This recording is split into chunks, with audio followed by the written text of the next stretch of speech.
حبايبي عاملين ايه؟ يا رب تكونوا بخير. طلاب تانية سنة والشعب الأدبية والشعب العلمية، إن شاء الله راجع معاكم النهاردة البحثة. هنكسر الدنيا. عندنا طبعا أول 5 دروس جبر، وعندنا أول 3 دروس تفاضل، وأول درس حساب مثلثات. إن شاء الله هنضمن مع بعض أول درجة 15 في امتحان شهر أكتوبر. سامي الله ونصلي على النبي ونبدأ مع بعض النهاردة. وتعالى نشوف الورشة دي بتتكلم عن إيه.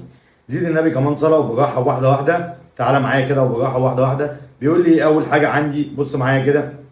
بيقول لي ورشة مراجعة شهر أكتوبر بنفهم مش بنحفظ. طيب يا مستر تعالى ماشي. أول حاجة عندي لازم أقولها النهاردة أو حابب أتكلم فيها وبراحة وواحدة واحدة. بيقول لي أنواع الدوال. عندي 3 دوال النهاردة. أول دالة عندي دالة كثيرة الحدود، ماشي يا مستر. بعد كده بيقول لي حاجة اسمها الدالة الكسرية، وبعد كده بيقول لي حاجة اسمها الدالة الجذرية. ولكن هناخد واحدة واحدة كده معايا براحة وتعالى نشوف مع بعض. الدالة كثيرة الحدود دي مجالها بيساوي ح. زي إيه يا مستر؟ زي د س بتساوي 3، ولكن دي داله ثابته خلي بالك منها. وده س بتساوي 2 س زائد 1. طبعا انت خدت الدرس الخامس وعارف ان اي س اس 1 يبقى دي داله خطيه. وعندك د س بتساوي س تربيع، او د س بتساوي س تكعيب، ودي عندك داله تربيعيه وداله تكعيبيه. ودي كلها دوال ثابته. ليه يا مستر بعرف او دوال كثيره الحدود؟ ليه بعرف الكلام ده؟ براحه واحده واحده. زيد النبي كمان صلاه وبراحه. بص يا حبيب قلبي، اي داله مش كسر ولا جذر يبقى دي داله كثيره حدود، مجالها بيساوي ح.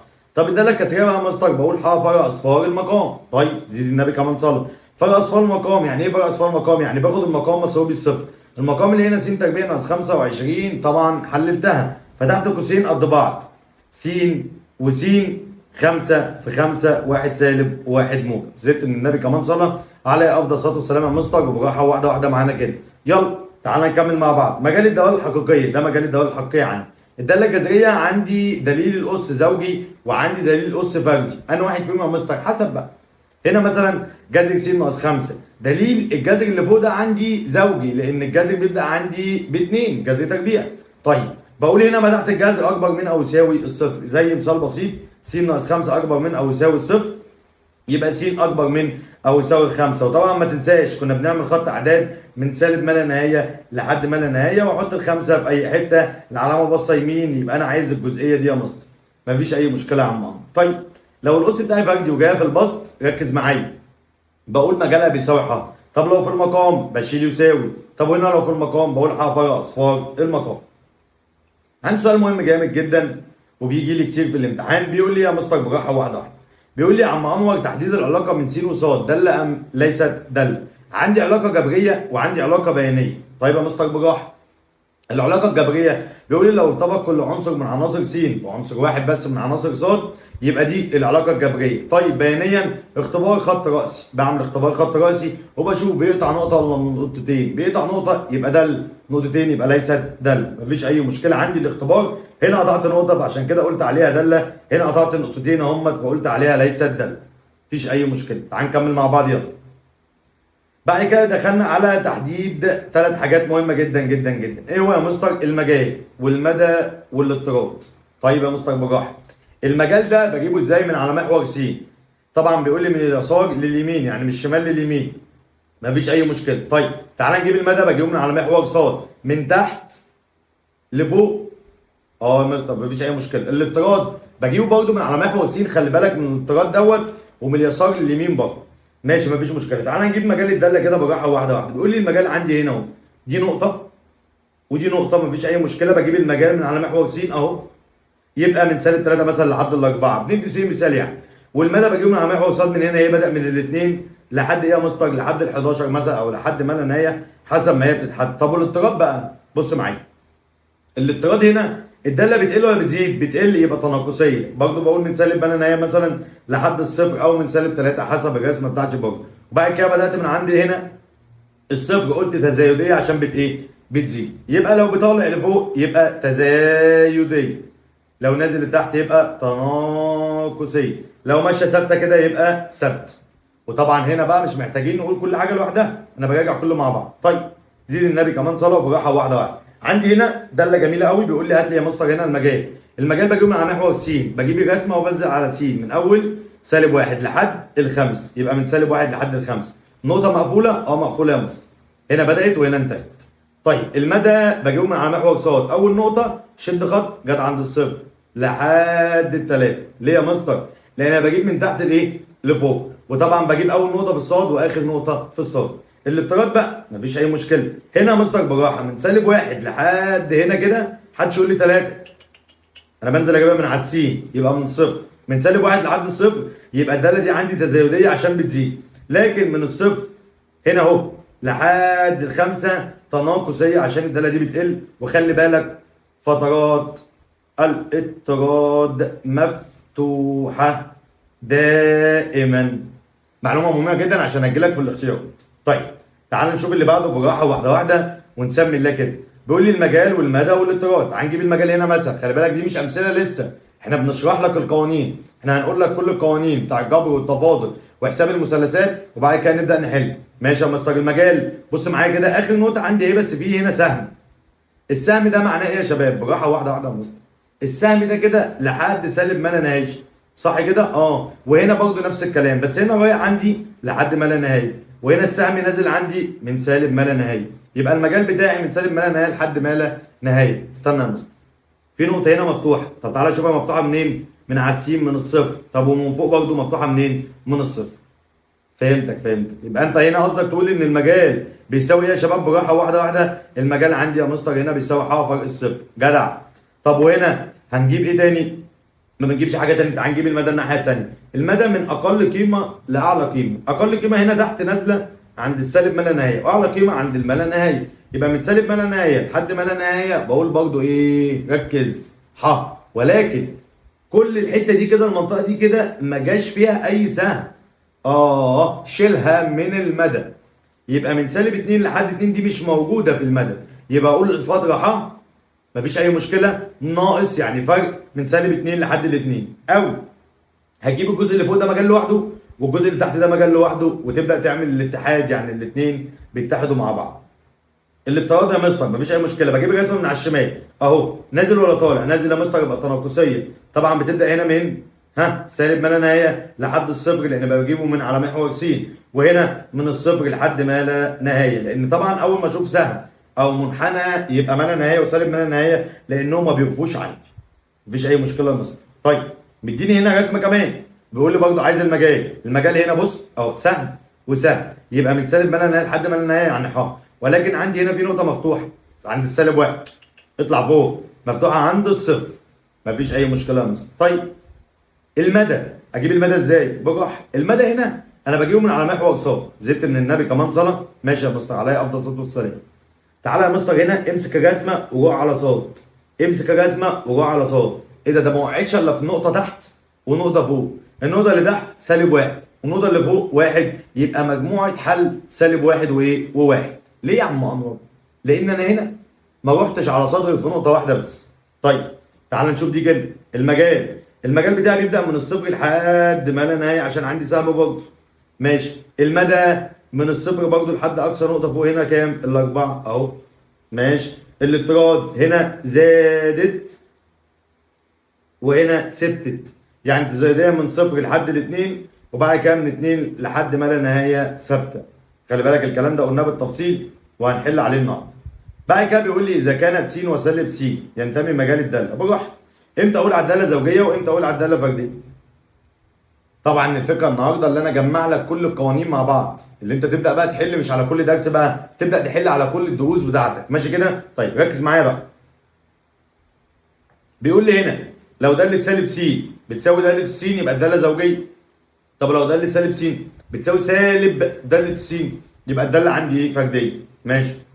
عشان اقول زوجيه يبقى لازم تكون بيانيه متماثله حول محور الصاد.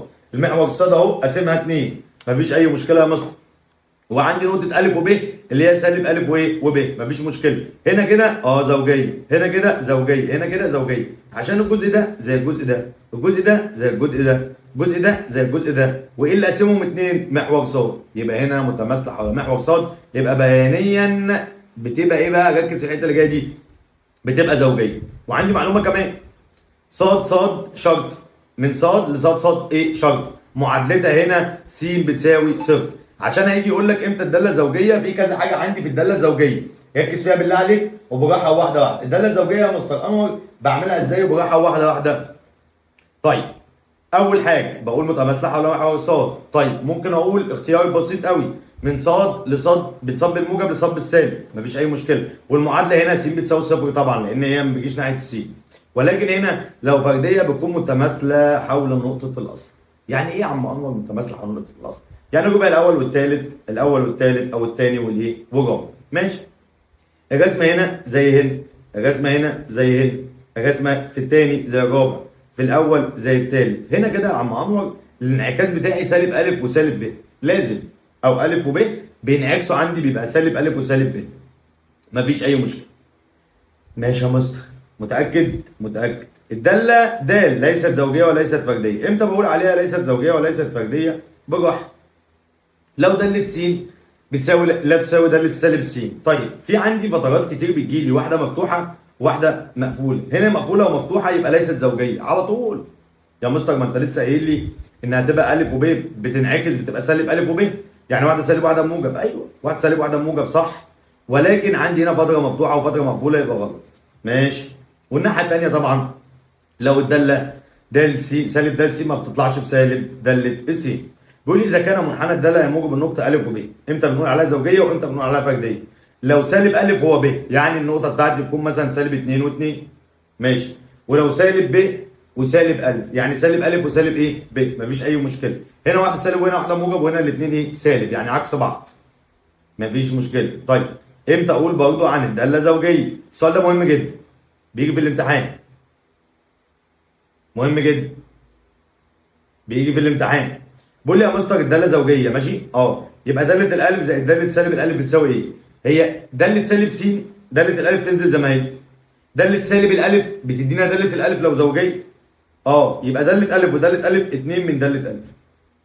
تاني لو انا جيت قلت لك داله س او سالب س لو زوجيه هتطلع داله س. هنا سالب الف يبقى اتحولت عندي لداله الايه؟ الالف. طب لو فرديه داله الالف زائد داله سالب الالف، داله الالف تنزل زي ما هي، لكن داله سالب الالف بتروح سالب داله الالف، تخرج عندي من بره بايه؟ بسالب. وهنا طبعا الاثنين هيتجوا مع بعض يطلع عندي بايه؟ بصفر. اقسم بالله سؤال امتحان. نظبط دي. اقسم بالله سؤال امتحان. ماشي يا بص. تعال نشوف اللي بعدها. بيقول لي ايه؟ بيقول لي داله زوجيه او فرديه في الفتره ا وب او ا وب، واحده مقفوله وواحده مفتوحه. مفيش اي مشكله عندي، بيديني مثال بسيط. ا وب واحده مقفوله وواحده مفتوحه، دي لا طبعا وبرده دي لا برضه. مفيش اي مشكله. هنا الالف هيساوي ايه وهنا الب هيساوي ايه؟ زيد النبي كمان صلاه. الداله هنا زوجيه، الداله هنا ايه؟ زوجيه. يعني ايه؟ يعني سالب 3 والالف هتبقى عندي كام؟ 3 ونص. ماشي. انما هنا الداله فرديه يبقى سالب 3 وكام يا ولاد؟ سالب 3 وكام؟ سالب 3 وكام؟ سالب 3. ماشي. تعال نشوف اللي بعده. بيقول لي اتعلم من اخطائك ولا تيأس. ماشي يا عم هنتعلم. تعالى نتعلم مع بعض. نجيب اللون الازرق. زيد النبي كمان صلاه. ماشي. بيقول لي الداله التربيعيه عند النقطه صفر وصفر، كل دي عند النقط صفر وصفر، تترسم ازاي؟ منحنى باصص لفوق لو هي موجب، منحنى باصص لفوق تحت قصدي لو هي سالب. داله المقياس نفس الداله التربيعيه ولكن بتبقى سهم كده. ماشي. عندي داله تكعيبيه ربع اول وربع تالت او تاني ورابع حسب لو هي سالب. الداله الكسريه ربع اول وربع تالت، كل ده بالموجب. دي رسومات الداله عندك. ماشي. تعالوا نشوف. لو زودت لك على الداله بقى س تربيع زائد واحد، بجيب حاجه اسمها نقطه راس المنحنى. اعكس اللي جوه وخد اللي بره. عكست اللي جوه مفيش جوه يبقى بصفر، خدت اللي بره بكام؟ بواحد. يعني عند الصفر والواحد واعمل نقطه. الداله بتقسم عندك ازاي؟ واحده يمين وواحده شمال، مفيش اي مشكله. ماشي يا مستر. طيب تعال نشوف دي. بيقول لي س تربيع ناقص واحد بقى، دي ناقص واحد اصلا. ماشي مفيش اي مشكله عشان دي مكتوبه غلط. يبقى بعكس اللي جوه صفر وسالب واحد، عندي السالب واحد واعمل النقطه بتاعتي واطلع لفوق. ماشي. داله المقياس يا مستر نفس الكلام. بص هو مديك نفس الكلام موجب وسالب. ماشي كده؟ طيب دي طبعا سالب برضو، دي طبعا سالب برضو، لا دي موجب عشان اول وثالث برضو. ماشي مفيش اي مشكله. زدت من النبي كمان صلاه. طبعا ده مهم جدا، بيعلمك ازاي ترسم، ابقى بص لي عليهم برضو. بعد كده بيديني ماشي زيد النبي كمان صلاه. ازاي بعمل عندي الازاحه؟ واحده واحده. انا كل النقط عندي او كل الدوال بتبدا عند الصفر والصفر، نقطة رأس المنحنى. طيب امتى بعمل ازاحة بقى؟ زي دي كده. هو نقطة رأس المنحنى هنا كام يا شباب؟ 1 و0. طيب لما يكون انا عندي اي زوج مرتب في الدنيا عبارة عن س وص. ماشي كده؟ طيب اكتب لي المعلومة الجميلة دي يا مستر. ممكن تكون س عندي بالموجب او س بالسالب، ص بالموجب او ص بالسالب، صح كده؟ لو س بالموجب ناحية واو س بس، لو س بالسالب واو س شرط. طيب لو ص بالموجب يبقى ناحية واو ص، لو ص بالسالب واو ص شرط. ماشي. ببص على الازاحه، هي هنا اتحركت كام وحده في س؟ وحده واحده بس، اتجاه واو س فقط. طب وهنا نفس الكلام، وهنا نفس الكلام، وهنا نفس الكلام. لكن لو هنا بقى يقول لي اتحركت وحده واحده بس اتجاه ايه بقى؟ واو س شرط. ماشي يا عمار. طبعا الناس اللي هي ضايعه خالص في الماده الموضوع بالنسبه لها يبقى غريب شويه، ولكن الناس اللي متابعه معانا ان شاء الله الدنيا هتبقى معاها مظبوطه. رأس المنحنى أو نقطة التماثل عبارة عن نقطة أفقية ونقطة رأسية ومعكوس جواها طبعا بعكس اللي جوه، وباخد اللي بره هي. ماشي. أي دالة في الدنيا بعكس نقطة رأس المنحنى هي اللي بترسمها لي. ماشي يا مستر يلا بينا. عكست اللي جوه بقى 1، خدت اللي بره 2 زي ما هو. يعني نقطة رأس المنحنى اعكس اللي جوه وخد اللي بره زي ما هو، اعكس اللي جوه وخد اللي بره زي ما هو. أبوس إيدي. ماشي يا مستر. بيقول لي 1 و2 مفيش اي مشكله، وهنا برضو عكست اللي جوه 1 و2، وهنا برضو عكست اللي جوه يبقى سالب 1 و2، وهنا سالب 1 والسالب 2. ماشي. انا عايز ارسم دي داله تربيعيه، برسم منحنى باصص لفوق. بعمل نقطه راس المنحنى عند الواحد اهو يا مستر، اطلع للاثنين. ماشي يا مستر، ادي النقطه، وارسم منحنى لفوق ومنحنى لفوق زي ما مرسوم قدامك كده. ممكن اجيب المجال والمدى وهكذا هنشوفها في المثال. نفس الكلام 1 و2 برضو عند نفس النقطه بس مقياس، يبقى خط مستقيم كده وخط مستقيم كده. نفس الكلام تربيعيه برضه باصه لفوق بس كانت ناحيه الايه؟ السالب شويه، وهنا نفس الكلام برضه حسب نقطه راس المنحنى. ماشي. داله تكعيبيه طبعا برسمها ازاي؟ نفس الكلام برضه، بعكس اللي جوه باخد اللي بره يبقى 1 و2، وهنا طبعا ادي الواحد والاثنين بعمل نقطه، برسم منحنى جميل كده اهو، اول مع ثالث، اول مع ثالث. في اي مشكله؟ طيب ركز معايا. الداله بقى التكعيبيه برضه بعكس اللي جوه باخد اللي بره يبقى سالب 1 وسالب 2. الداله الكسريه بقى بعكس اللي تحت وباخد اللي فوق هو. ماشي. هي يعني اعكس اللي بره وخد اللي جوه. وطبعا انا مديك عليها رسومات كتير جدا جدا هتبقى معاك في المذكره. مفيش اي مشكله يا مستر. نكمل مع بعض. ركز معايا. بيقول لي هنا السالب بقى داله بالسالب. طيب كل الدوال اللي انا بعملها اللي كانت باصه لفوق بتبص لتحت. طب والاول والثالث تبقى الثاني والرابع. دي طبعا كانت باصه لفوق بتبص لتحت، دي كانت باصه لفوق بتبص لتحت المقياس. وهنا برضو الداله التكعيبيه كانت اول والثالثه تبقى ثاني ورابع، وهنا الكسريه تبقى ثاني وايه؟ ورابع. وبتعلم ازاي ارسمها مع بعض. ماشي يا مستر. وهنا بيكلمني عن الانعكاس، وطبعا نفس الكلام الازاحات بتاعتي. خلي بالك من الكلام ده. طيب مهم جدا الكلام اللي انا هقول لك عليه ده. ايه هو بقى؟ ركز معايا. بيقول لي ده س يا مستر بتساوي س تربيع ناقص 4. بص بقى، دي داله تربيعيه داخل المقياس، داخل الايه؟ المقياس. برسمها عادي اهو، مفيش اي مشكله. عند كام يا مستر؟ عكست اللي جوه يبقى صفر وكام؟ وسالب 4. جيت عند الصفر وسالب 4 وعملت منحنى يمين ومنحنى ايه؟ شمال. بس للاسف هنا التربيع ده داخل المقياس، بعمل حاجه اسمها انعكاس. يعني ايه انعكاس؟ بشيل الجزء اللي في السالب كله وباخد اللي قدامه بالموجب، بمعنى دي سالب 4 قدامها 4 بقوم اعملها كده.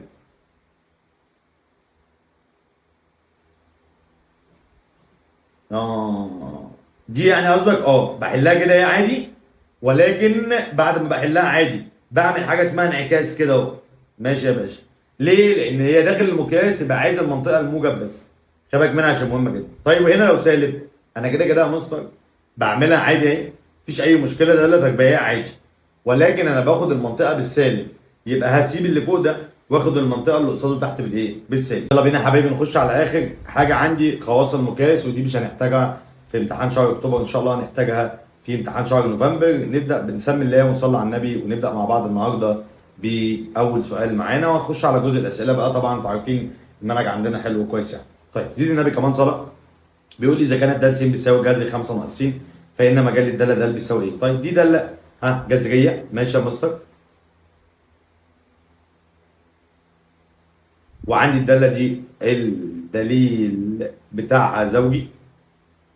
طيب هعمل ايه يا مستر؟ اقول ما تحت الجذر اكبر من او يساوي الصفر. طبعا زي ما اتعودت في القوانين اودي 5 بعكس الاشاره، يبقى سالب س اكبر من او يساوي سالب 5. طبعا السالب هيغير اشاره التباين، يبقى س اقل من او يساوي 5.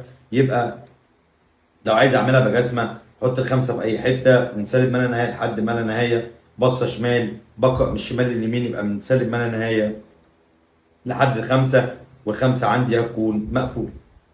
مفيش اي مشكله يا مستر، يبقى من سالب ما لا نهايه لحد الخمسه. الاجابه رقم ج. تعال نخش على السؤال اللي بعده. بيقول اذا كان د س داله فرديه فان د س على داله سالب س. يا مستر داله سالب س في الفرديه بتطلع بره بتساوي سالب داله السين، صح؟ يعني هقول د س على داله سالب داله س، هيتيجوا مع بعض يتفضل واحد على سالب واحد اللي هو بكام يا شباب؟ سالب واحد. طيب تعالى بينا نخش على السؤال التاني. بيقول لي منحنى الموضح بالشكل المقابل يمثل داله مداها ايه؟ زيد النبي كمان صبر. طبعا المدى بتاعي بجيبه من تحت لفوق، صح كده؟ يبقى من سالب ما لا نهايه لحد الاثنين يا مستر، يبقى من سالب ما لا نهايه لحد الاثنين. بس عندي مشكله بسيطه بس ان الاثنين عندي مفتوحه، ما تنساش يبقى من سالب ما لا نهايه لحد الايه؟ الاثنين. طب يا مستر فيها مشكله؟ لا ما فيهاش مشكله. طيب تعال نشوف اللي بعده. بيقول لي ايه؟ بيسأل رقم 4 إذا كانت الدالة زوجية. الدالة زوجية يبقى الألف بيساوي سالب الب، والب بتساوي سالب الألف. هو عايز ايه هنا؟ الب يبقى بتساوي سالب الألف. ماشي يا مصطفى. سؤال رقم 5 بيقول لي من حالة الدالة الفردية يكون متماثل حول المستقيم ايه؟ طيب ما دام قال لي فردية يبقى المستقيم بتاعي ص بتساوي سالب س. طيب خلي بالك لو قال لك زوجية يبقى عندي حاجتين، ممكن أقول ص من صب الموجب لصب السالب، وممكن اقول ان المعادله س بتساوي ايه؟ صفر. دي لو زوجيه، ركز فيها بس. ما دام قال لي فرديه يبقى اقول له ص بتساوي سالب س. الاجابه رقم ب. رقم 6 معايا مهم جدا وخلي بالك منه. الداله د س بتساوي، ركز معايا. طيب زيد النبي كمان صلاه وبراحه واحده واحده، وتعالى نبص مع بعض كده في الرسمه الجميله دي ونقسمها مع بعض كده وبراحه واحده واحده. زيد النبي كمان صلاه يا مستر. هو انت هتعمل دي ازاي؟ طيب هنرسم الرسمه بتاعتنا مفيش اي مشكله اهو. نعمل س وصاد، مفيش اي مشكله. الاول ادي محور س ومحور صاد. عايزين نرسم، يلا بينا نرسم.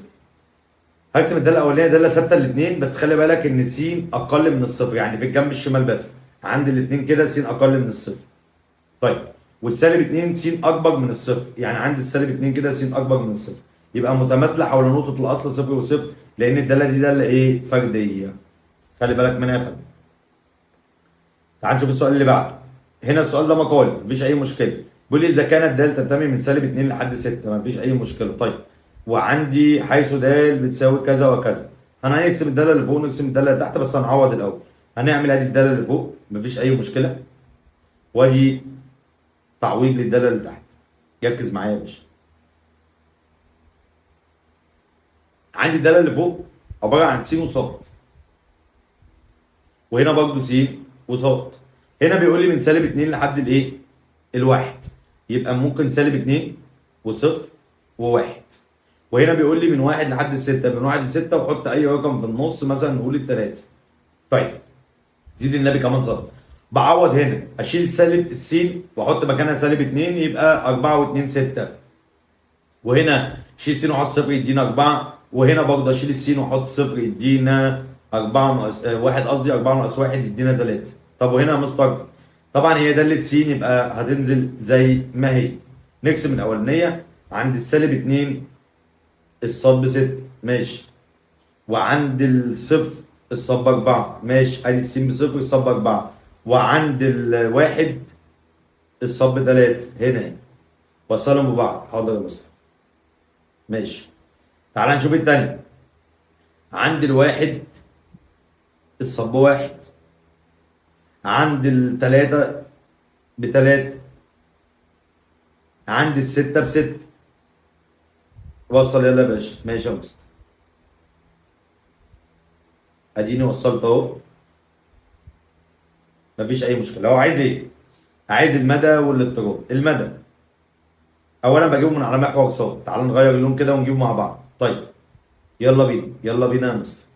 هي بادئه من هنا لحد هنا، يبقى من 1 لحد الستة، والاتنين مقفولين 100 100. الاضطراد بقى.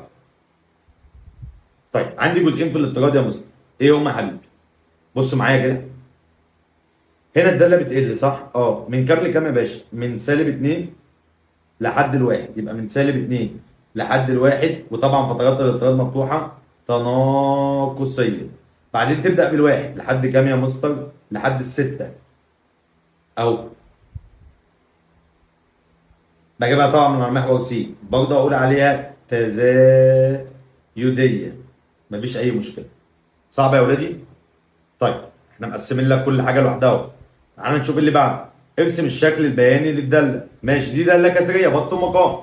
هعمل نقطه راس المنحنى، وبعدين اجيب الايه؟ المجال، واجيب المدى، واجيب النوع بالمره، واجيب الاضطراد.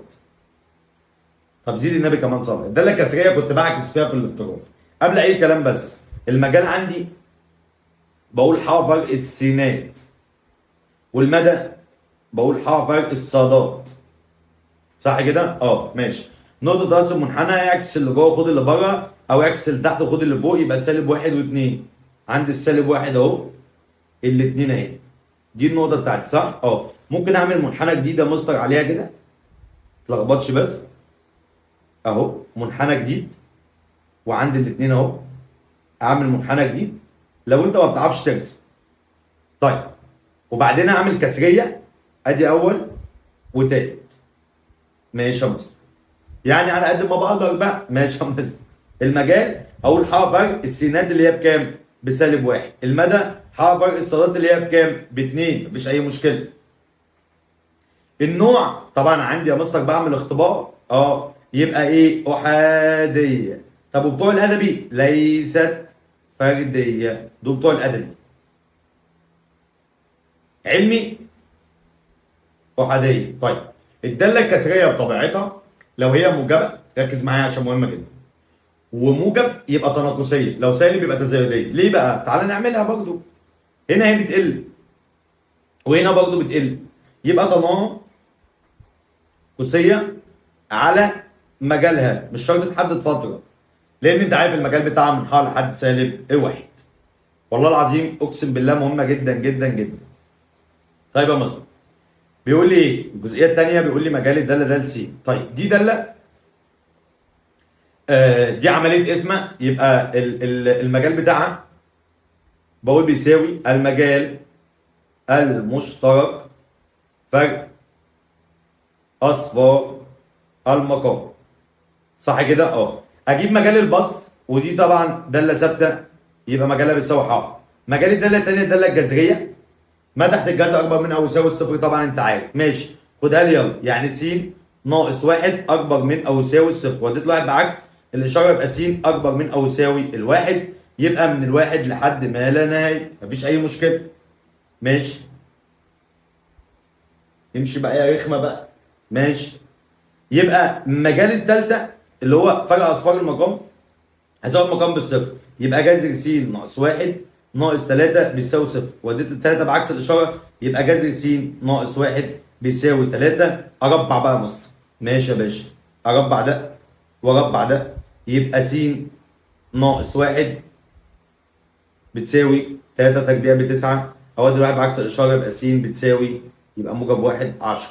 صح كده؟ المجال المشترك اللي هو 1 وما لا نهايه، لان تقاطع اي فتره بيساوي نفس الفتره. صح كده؟ ماشي. فرق بقى اصفار المقام اللي هي بكام يا باشا؟ ب10. موجوده؟ موجوده اهي يا عم، الاجابه رقم ب. سهل منه اهو يا عم. ماشي يا باشا، تعال نشوف اللي بقى. مدى الداله دي. طيب زيد النبي كمان صلاه. الداله دي برضو عايزه تترسم. يلا نرسم الاول وبعدين نجيب المدى. مبدئيا انا مسترسم ازاي؟ هو بيقول لي اول حاجه عايز داله السين، دي داله خطيه، ولكن عايز الجزء اللي اكبر من الصفر، يعني الموجب بس. ماشي، يعني الجزء ده بس. حلو. والسالب 2 الجزء اللي اقل من الصفر، داله ثابته عند السالب 2 كده، وارسم الجزء اللي اقل من الصفر. زيد النبي كمان صلاه. مبدئيا المدى الجزء اللي فوق ده من الصفر لحد ما لا نهايه، اللي هو بالموجب، ولكن عايز معاه كمان يا مستر الحته دي، لان التقاطع مع بعض كمان في الجزئيه دي، يعني في مدى عندي هنا، يبقى اقول اتحاد سالب 2. يا مستر فرق، يا غبي يا غبي ما تخلينيش ازعق. الفرق ده لما اكون عايز اشيلها، لكن انا مش عايز اشيلها، انا عندي السالب 2 برضه فيها مدى، يبقى الجزء اللي فوق حرب الموجب والجزء اللي تحت سالب 2. هقول اتحاد عشان عايز الاثنين مع بعض. تعال نشوف اللي بعد. الداله فرديه، الداله فرديه يبقى داله سالب س بيساوي سالب داله الايه؟ السي، عشان اقول عليها داله ايه؟ فرديه. مفيش اي مشكله يا عم، تسلم يا سيدي. تعال نحل، يلا نحل. شيل كل سالب س وحط مكانها داله الايه؟ السين. شلت سالب س اهي، يبقى 8 سالب، ما هي سالب بقى، 8 داله السي زائد 2 داله السين، عوض على 3 داله السي. يا ابني بالراحه، ما انت شلت سالب س حطيت مكانها سالب داله السي، يبقى سالب 8 زائد 2 يدينا سالب 6 داله السي على 3 داله السي. يلا يا باشا، يلا يا باشا، داله س هتروح مع داله س، يتفضل سالب 6 على 3 اللي هو عندي بسالب 2. في مشكله؟ صعبه؟ طيب تعال نشوف اللي بعد. بيقول لي د س س تربيع ناقص 4 هو نفس المنحنى ر س بتساوي س تربيع. هات لي نقطه راس المنحنى، اعكس اللي جوه بصفر وخد اللي بره سالب 4. السين مفيش فيها ازاحه، لا يوجد، لكن الصاد فيها 4 وحدات. اه يا مستر 4 وحدات. طب الاربع وحدات دول يا مستر صاد بالموجب ولا بالسالب؟ بالسالب. يبقى اتجاه ايه يا عم الحاج؟ واو صاد شرط. واو صاد ايه؟ شرط. في اي مشكله؟ فين هي؟ اهي. صعبه يا عم؟ صعبه يا سيدي؟ طيب تعالى نشوف اللي بعده. بيقول لي ركز معايا بقى عشان السؤال ده مهم جدا جدا جدا. بيقول لي اذا كان مجال الداله د س بتساوي 1 على س تربيع زائد ك س زائد 9 هو ح فرق الثلاثه. طيب دي داله كسريه مجالها بيساوي ح فرق اصفار المقام، يعني الرقم ده اللي بيخلي المقام بالصفر، صح كده؟ اه. يعني يساوي المقام بالصفر وعوض عن س بكام؟ بثلاثه. يعني لو عوضت عن س بثلاثه المقام عندي هيساوي صفر. اه يا مستر هيساوي صفر، مفيش اي مشكله، صح كده؟ طيب شيلها وعوض عن س بثلاثه. يلا يا عم ماشي، ادي س تربيع زائد ك س زائد 9 بيساوي صفر. يلا يا باشا شيل س وحط مكانها 3. حاضر يا مستر. ادي 3 تربيع زائد ك في 3 زائد 9 بيساوي صفر. يعني 9 زائد 3 ك زائد 9 بيساوي صفر. في اي مشكله؟ طيب صعبه كده؟ طيب مفيش اي مشكله يا مستر. يلا بينا. 9 و9 18 اوديهم بعكس الاشاره، يبقى 3 ك بتساوي سالب 18. هقسم على الثلاثة، هقسم على الثلاثة، يبقى الكاف بتساوي عندك كام يا عم انور؟ سالب 6. نقول تاني. انا دلوقتي بيقول لي س تربيع زائد كاف س زائد 9 هو ح، ده المجال، صح كده؟ طيب ح فرق اصفار المقام، هو الرقم الوحيد اللي هيخلي المقام بالصفر الثلاثة، يبقى ساويه بالصفر وعوض عن س بثلاثة. طلعت معايا كاف بكام في الاخر؟ بسالب 6. صعب الكلام؟ طيب صعب الكلام؟ طيب الموضوع سهل جدا، تعال نشوف مع بعض. ارسم الشكل البياني للداله الاتيه. د س بتساوي، لسه راسمين زيه، استنتج مجال ومدى الداله، ابحث الاضطراد اذا كانت الداله من حيث كونها زوجيه او فرديه. كله كله كله. ماشي، اعمل لي جدولين يلا. ماشي يا مستر. عكس، حاضر.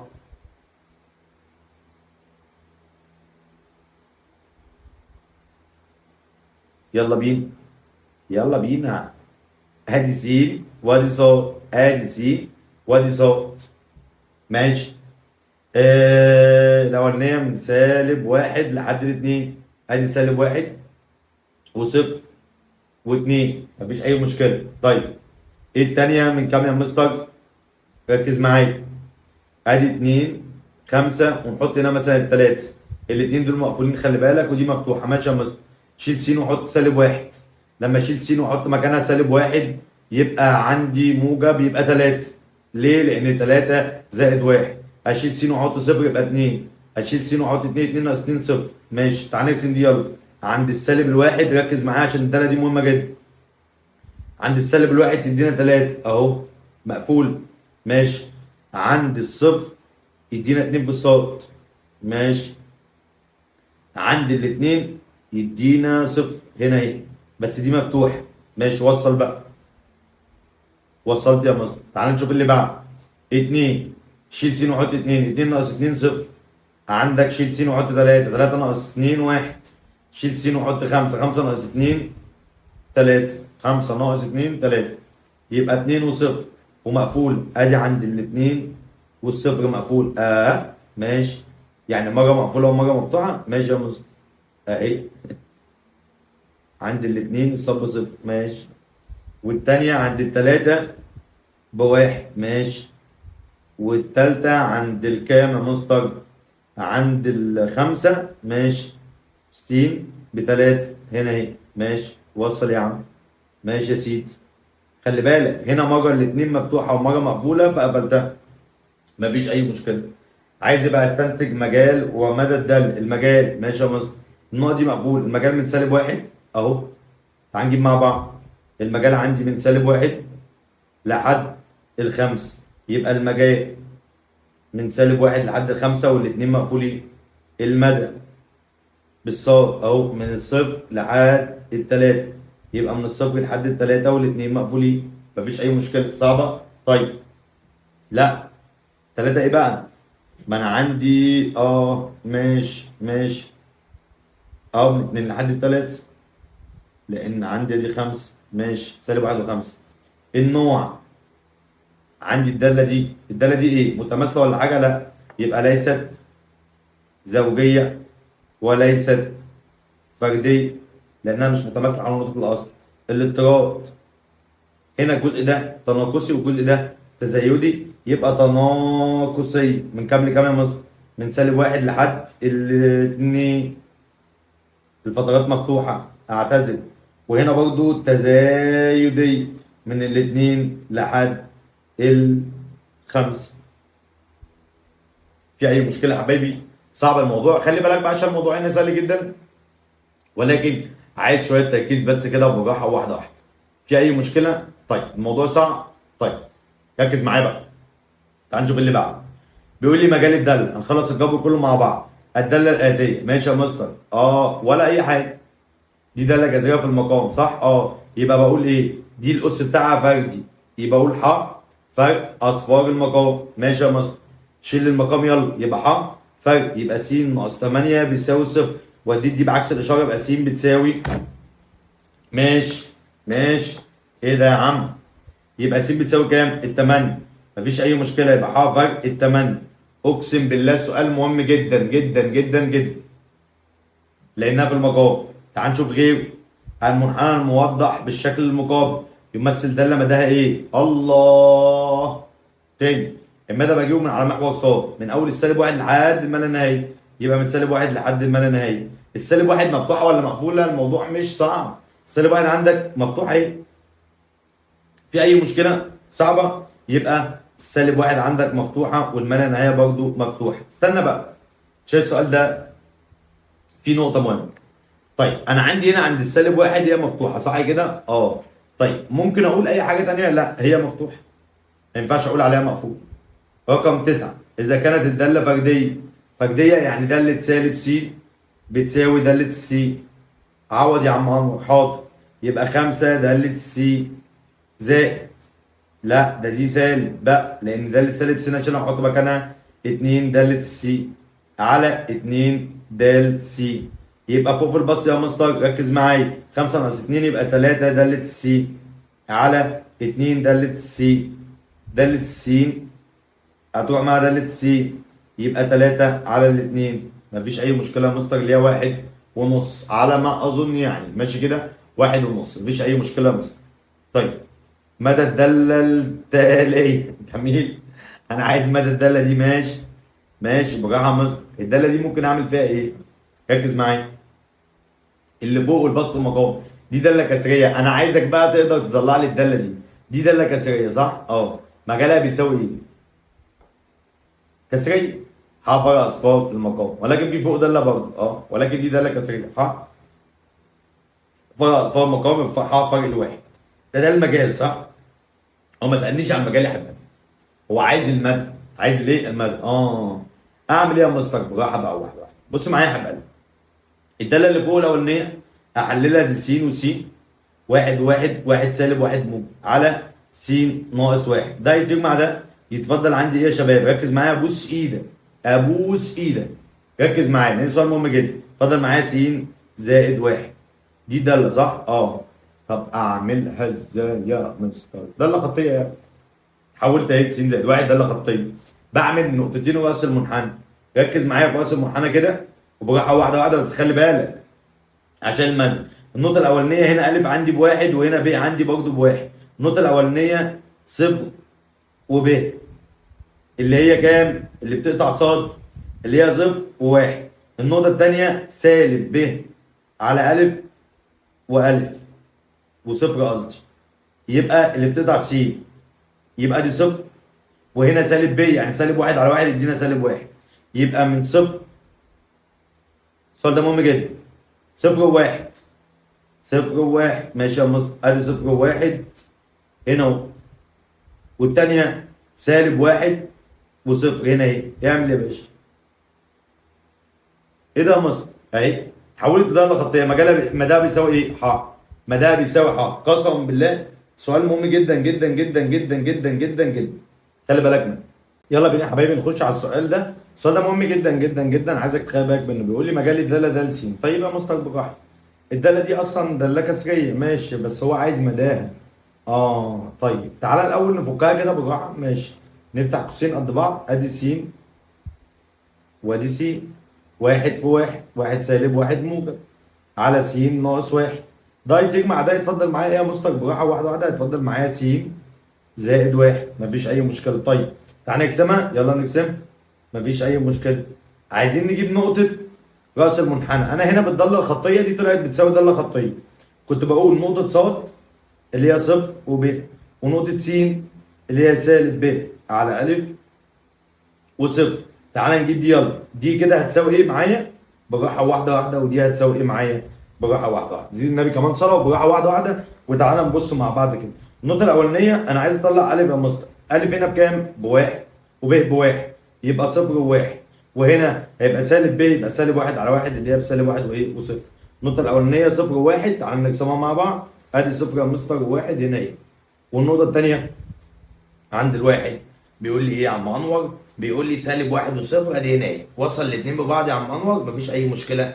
لو كنت عايز اجيب مجال الداله الكسريه بقول ح فرق اصفار المقام اللي هو كام؟ سالب واحد. زيد النبي كمان صلى. طيب يا مستر براحتك، ركز معايا بقى. ده لو عايز اجيب المجال صح؟ يعني عندي ح فرق الايه؟ الواحد، مفيش اي مشكله. لازما عند الواحد كده تعمل لي نقطه مفتوحه. ركز بالله عليك، ابوس ايدك عشان دي مهمه جدا. يبقى المدى عندي لما اجي اجيبه يا مستر براحه واحده واحده. هتجيبه ازاي؟ بص يا عم، الموضوع سهل جدا. انت دلوقتي دي طلعت معاك س زائد واحد. طيب هساوي المقام بالصفر، يعني س ناقص واحد بيساوي صفر، وادي واحد بعكس الاشاره، يبقى س بتساوي كام؟ واحد. يبقى ح فرق الواحد مش السالب واحد. يبقى المدى برضه هقول عليه ح فرق الايه؟ الواحد. لازم تكون عندي نقطه مفتوحه. السؤال ده مهم جدا، في ناس كتير بتغلط فيه، خلي بالك يعني. ادي ح فرق الواحد عندي. تعال نشوف السؤال اللي بعده. بيقول لي د س بتساوي سالب س تربيع. طيب نرسمها كده. الداله س تربيع لما تكون بالسالب بتترسم لتحت. طيب مفيش اي مشكله. يلا يا عم اهي، ادي واحده كده وواحده كده.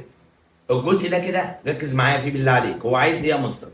عايز تناقصيه امتى؟ ماشي، ده كده تزايديه، يبقى تزايديه من سالب ما لا نهايه لحد الصفر، مفيش اي مشكله. وهنا تناقصيه الناحيه الثانيه، يبقى من الصفر لحد ما لا نهايه، مفيش اي مشكله. انا عايز التناقصيه دي يبقى من صفر لحد ما لا نهايه. رحت ابص على الاجابات ما لقيتش عندي من صفر لحد ما لا نهايه طبعا، اللي هي ح بالايه؟ بالموجب، ودي ح بالسالب، ودي ح بالايه؟ بالموجب. انت عايز ايه؟ عايز تناقصيه، بالاجابه عندي ح بالايه؟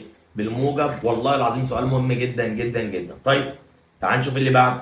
مدى الداله دي مفيش اي مشكله. مدى الداله دي مش لازم انا اقسمها، لان هجيب نقطه راس المنحنى اللي هو اعكس اللي تحت وخد اللي فوق. اللي تحت مفيش، يبقى صفر وايه؟ واثنين، مفيش اي مشكله. كنت بجيب المجال ازاي؟ ح فرق السنات. يبقى المدى ح فرق الصادات عندي اللي هو ح فرق الكام؟ الاثنين. وده عندي هيكون الايه؟ المدى. موضوع سهل جدا مش صعب، خلي بالك منه بالله عليك عشان ما تلخبطش فيه. طيب تعال نشوف اللي بعده يا مستر. بيقول لي ايه؟ بيقول لي ارسم الشكل البياني الاتي. ماشي مفيش اي مشكله. وهات المجال والمدى، مفيش اي مشكله. نعمل رسمتنا عادي جدا، عملناها كذا مره، خلي بالك عملناها كذا مره، مفيش اي مشكله يا مستر. الثانيه اهي، بس خلي بالك بقى ان انا عندي هنا س وعندي ص. ماشي يا مستر، من الاثنين لحد الاربعه واحط اي حاجه في النص، اقول مثلا الثلاثه ومفيش اي مشكله. وهنا من كام يا شباب؟ ركز معايا. هنا من عندي السالب 2 لحد ال2 واحط الصفر مثلا. بس خلي بالك ان دي داله ثابته. داله ثابته. طيب ماشي، تعال نعوض هنا بس الاول. شيل س وحط 2، يلا 2 ناقص 1 هيدينا 1. شيل س وحط 3، 3 ناقص 1 هيدينا 2. 4 ناقص 1 هيدينا كام؟ 3. تعال نقسم الاولانيه دي بس الاول. ماشي، عندي الس ب 2، الصب 1. ماشي يا مستر. خلي بالك منها عشان نقطه مهمه جدا، ودي مفتوحه مفيش اي مشكله. وعندي السين ب3، الصاد ب2 هنا اهي. وعندي السين ب4، الصاد ب3 مفيش اي مشكله. وصل كل ده ببعض. خلي بالك ان انا عندي نقطه مفتوحه فيهم. ماشي، مفيش اي مشكله يا مستر. ادي وصلت. والمدى بتاعي هنا من 2 لحد كام؟ ال4. طب والنقطه الثانيه سالب 1. ادي سالب 1 يا باشا. اعمل لي الداله بتاعتها بس بشرط من سالب 2 لحد 2. ادي من سالب 2 لحد 2، واقفل عندي الفترات نقط اهي. عايز إيه بقى؟ عايز المجال. ماشي يا عم عمرو. المجال هجيبه منين؟ اهو من على محور السين. مفيش اي مشكله. انزل يا باشا من هنا كده عند الاربعه، اطلع من هنا عند سالب 2، يبقى من سالب 2 لحد الاربعه والاثنين مقفولين. المدى بقى ركز معايا عشان المدى ده مهم جدا جدا جدا جدا جدا.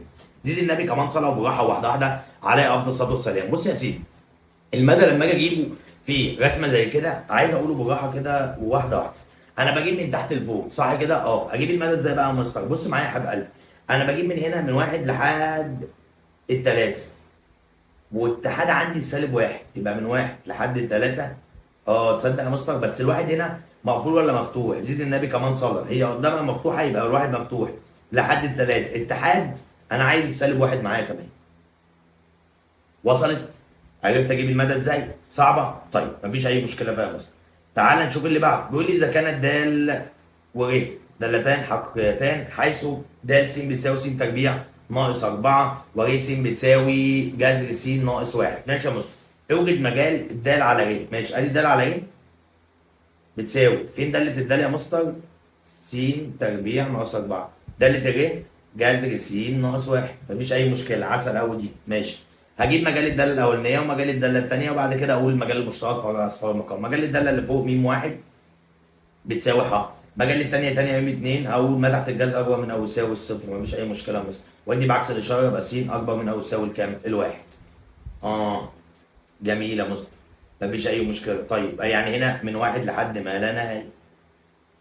فرق اصفار المقام، صار المقام بالصفر يبقى جذر س ناقص 1 بيساوي صفر. ربع يبقى س ناقص 1 بيساوي صفر. اهو ده بعكس الاشاره يبقى س بتساوي 1. يبقى المجال المشترك اللي هو 1 وما لا نهايه. ركز بقى فرق الواحد عندي. يا مستر حلو قوي فرق الواحد ده. يعني ممكن افتح الواحد وخلاص. دي هي دي. في اي مشكله؟ صعبه؟ يبقى هي دي الاجابه بتاعتي. بيقول لي عوض بالاثنين. الاثنين جوه المجال ده؟ جوه المجال يبقى عوض بيها. حاضر يا مستر، عوض بالاثنين. يبقى 2 تربيع ناقص 4 اللي هي 4 ناقص 4 على جذر 2 ناقص 1 اللي هي جذر الواحد يساوي صفر على 1 اللي هي بكام يا شباب؟ بصفر. مفيش اي مشكله. طيب وبكده يكون خلص عندي الجبر. يلا بينا نخش في التفاضل. هنخش طبعا بقى في التفاضل على شويه اجزاء نظري كده وبعدين برضه نخش على العمل. بيقول لي ايه بقى براحه واحده واحده. لايجاد نهايه الداله عند نقطه بنقول ايه بقى؟ بنقول داله الالف بالتعويض في نهايه داله س. س تقول الالف، بجيب الالف ده اللي هو الناتج اللي هيطلع عندي واعوض فيه. طيب عندي نهايه الداله عدد حقيقي. يعني ايه؟ يعني نهايه جا 30 س بتساوي 3. س تقول لي 3 جا 30 بنص. مفيش اي مشكله يا مستر، دي كلها اعداد حقيقيه مفيش اي مشكله. طب عدد لا يساوي صفر على صفر يبقى كميه غير معينه. اللي هي صفر على ايه يا مستر؟ على صفر. طيب كميه غير معينه دي غير الكميه الغير معروفه. الكميه الغير معروفه اللي هي اي عدد على صفر بقول غير معروف. طيب انما لو عندي يا مستر طلعت صفر على صفر الناتج بعمل كذا حاجه بقى عندي براحه واحده واحده. اول حاجه عندي بنعمل ايه بقى؟ يا اما بنحلل بسط المقام يا اما بنختصر وبناخد العامل الصفري وبنعوض عن السين بألف. خطوات الحل عندي. طيب زيد النبي كمان صار. انا جيت اعوض هنا يا مستر بالراحه عن السين باربعه. طلعت معايا بكام يا عم انور؟ طلعت بصفر على صفر. يبقى لازم احلل اللي فوق واحلل اللي تحت. اللي فوق ممكن اخد منه الاثنين عامل مشترك واللي تحت هفتح قوسين قد بعض يطلع معايا الناتج بتاعي. طيب والكميات اتكلمنا فيها كتير قبل كده. تاني خطوه عندي دي اول خطوه التحليل. تاني خطوه عندي القسمه المطوله، وانتوا عارفين لو الناتج طلع عندي 0 على 0 بستخدم طريقه القسمه المطوله. سهله جدا، سهله جدا جدا جدا جدا، اللي هي طريقه اضرب اجمع اضرب اجمع اضرب اجمع. عسل قوي يا مستر. ماشي.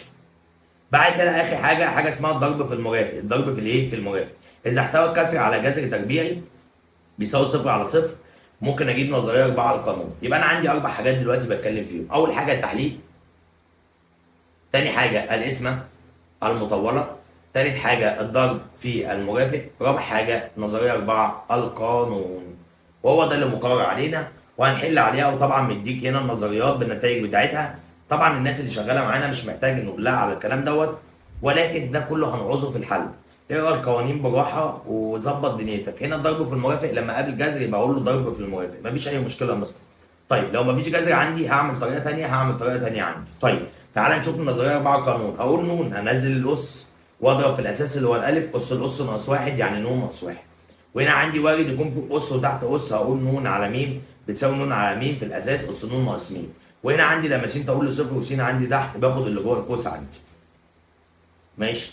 يعني دول الاربع طرق. نظريه 4 قانون طبعا بيكلمني عنها شويه حلوين واداني امثله كتير عليها، خلي بالك منها بس. طيب وعندي ده كله على نظريه 4 القانون. ماشي يا مستر، ده كله على نظريه 4 القانون. طيب وعندي شكل النهايه حسب القوس المقفول اللي هي نهايه التعديل. طبعا القوس المقفول عندي ده اللي هو بعدل فيه. ماشي، بعدل النهايات وببدا اشتغل عليه عادي جدا جدا جدا. طيب وبرده دي نفس الكلام، لما يكون عندي س تقول لي صفر وعندي النهايه بنزل النون وهكذا. خلي بالك انا لو عندي معامل فوق هنا ومعامل تحت بخرج اللي معامل بره. ماشي، نفس الكلام نفس الكلام نفس الكلام، نظريه 4 قانون. ماشي. طيب زيد النبي كمان صار. طبعا التفاضل في قوانين كتير جدا حضرتك هتبدا تشتغل عليها كويس، هتبدا ترجعها وبعد كده نخش نحل عليها انا وانت. في اي مشكله؟ طيب تعالى يا مستر نخش نحل. يلا نخش نحل. طبعا كل الناس اللي حضرت معانا هتلاقي القوانين سهله، حتى لو انت ما حضرتش معانا اقرا القوانين براحه وخش حل. طيب بيقول لي من الشكل المقابل، السؤال ده مهم جدا ركز فيه بقى. من الشكل المقابل بيقول لي د 2 بالموجب وده الاثنين بالسالب وده الاثنين. طيب انا هجيب الاثنين بالموجب وبعدين الاثنين بالسالب وده الاثنين. عشان اجيب الاثنين بالموجب والاثنين بالسالب وده الاثنين براحه، انا اول حاجه عندي هجيب داله الاثنين، اطلع وانزل لحد ما اغمض. خبطت هنا في النقطه دي عند السالب 1، يبقى اولا داله الاثنين بسالب 1. ماشي. عايز داله 2 بالموجب. ماشي يا مستر، هعمل اهو خط كده واجيب داله الاثنين بالموجب من هنا كده اهو، وقفت عند الاثنين، يبقى داله الاثنين بالموجب بكام يا عم انور؟ ب2. ماشي. داله الاثنين بالسالب وقفت هنا عند الكام؟ عند الواحد، يبقى زائد 1. كمل يا مستر.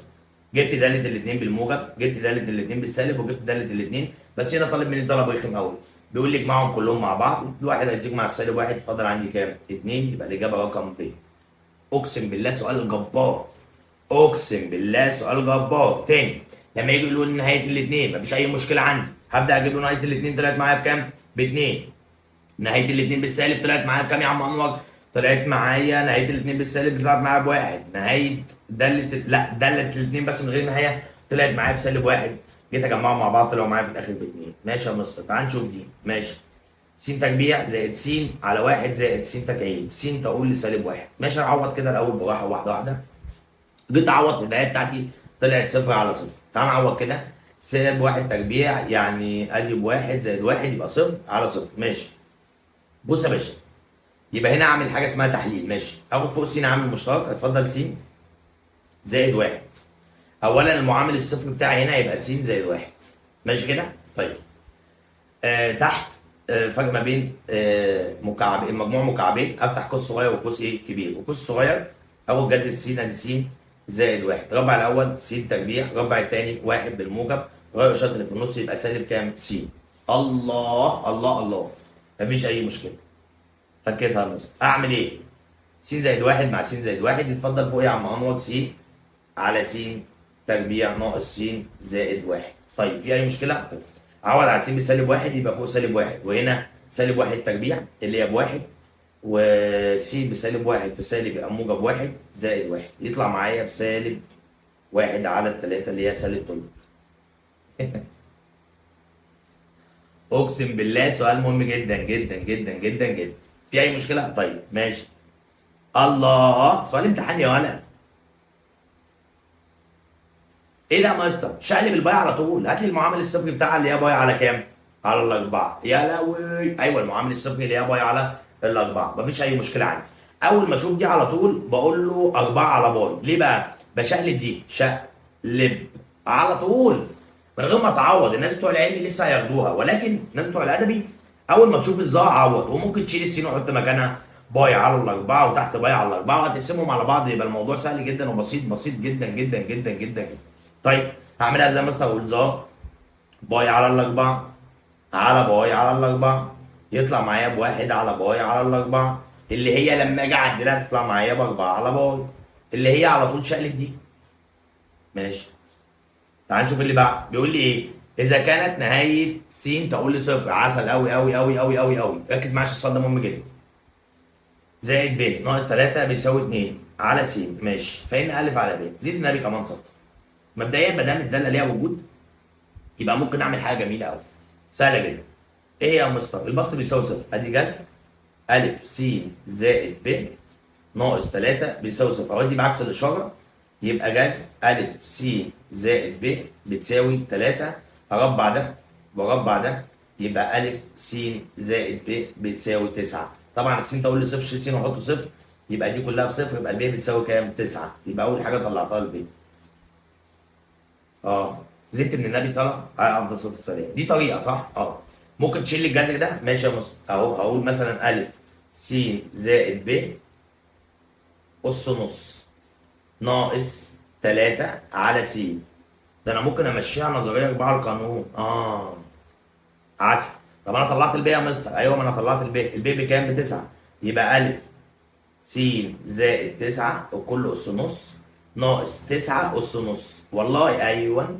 يبقى الثلاثه دي هتطلع معايا 9 اس نص. 9 اس نص يدينا كام؟ 3. عدلت عشان امشي النظريه 4 القانون.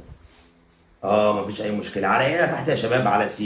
طيب انا كنت بعمل ايه يا مستر؟ كنت بنزل الاس اللي هو النص واضرب في الاساس اللي هو التسعه. اس الاس ناقص واحد اللي هي النص ناقص واحد. المفروض ده كله يطلع عندي بكام؟ باتنين اللي هو بالناتج بتاعي. بالناتج بتاعي.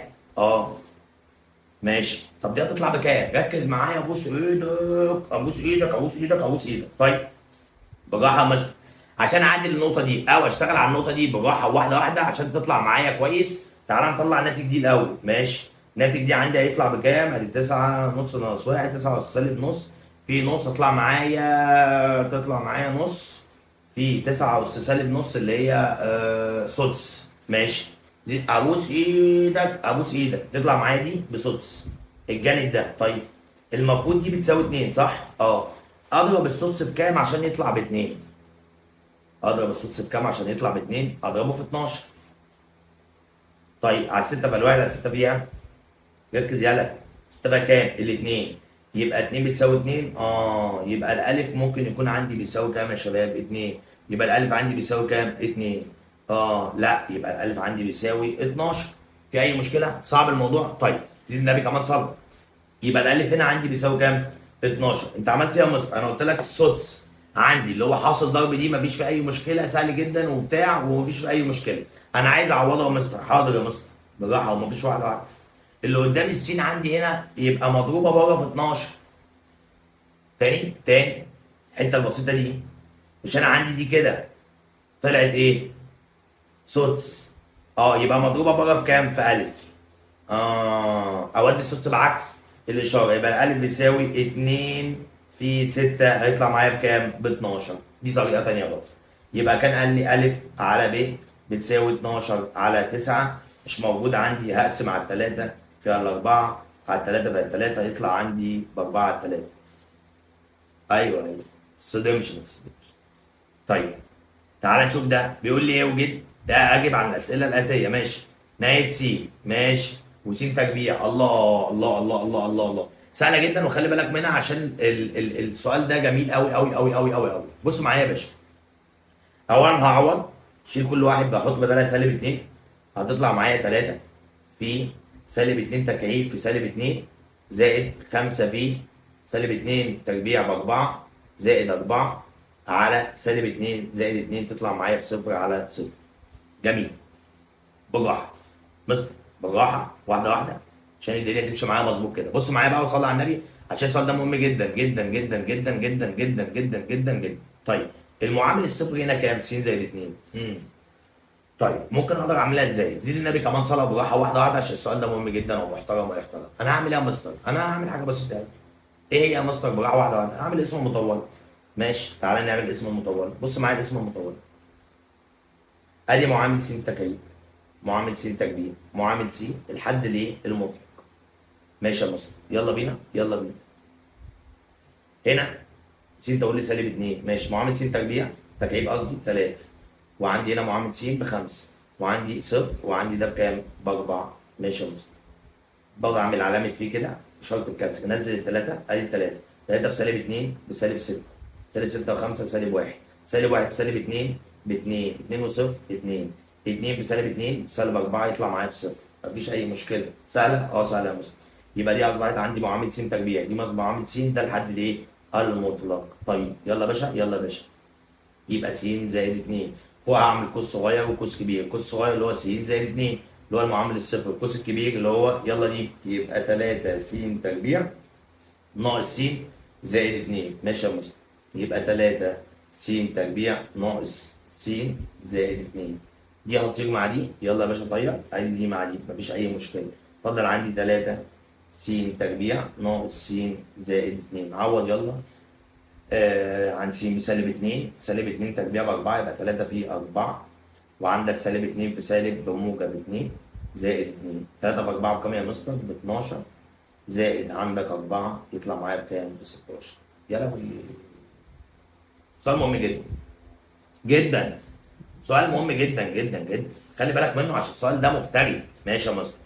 تعال نبص مع بعض، ركز معايا عشان السؤال اللي جاي ده جميل. نهاية الستة 6 وانت مغمض، نهاية أي دالة ثابتة بتديني نفس الايه؟ الدالة. تعال نشوف اللي بعد. نهاية لها وجود، خلي بالك لها وجود. ماشي. نهاية س تربيع ناقص 2 ب لها وجود، دي يعني البسط بيساوي صفر والمقام بيساوي صفر. يلا ساوي البسط بالصفر. س تربيع ناقص 2 ب بيساوي صفر.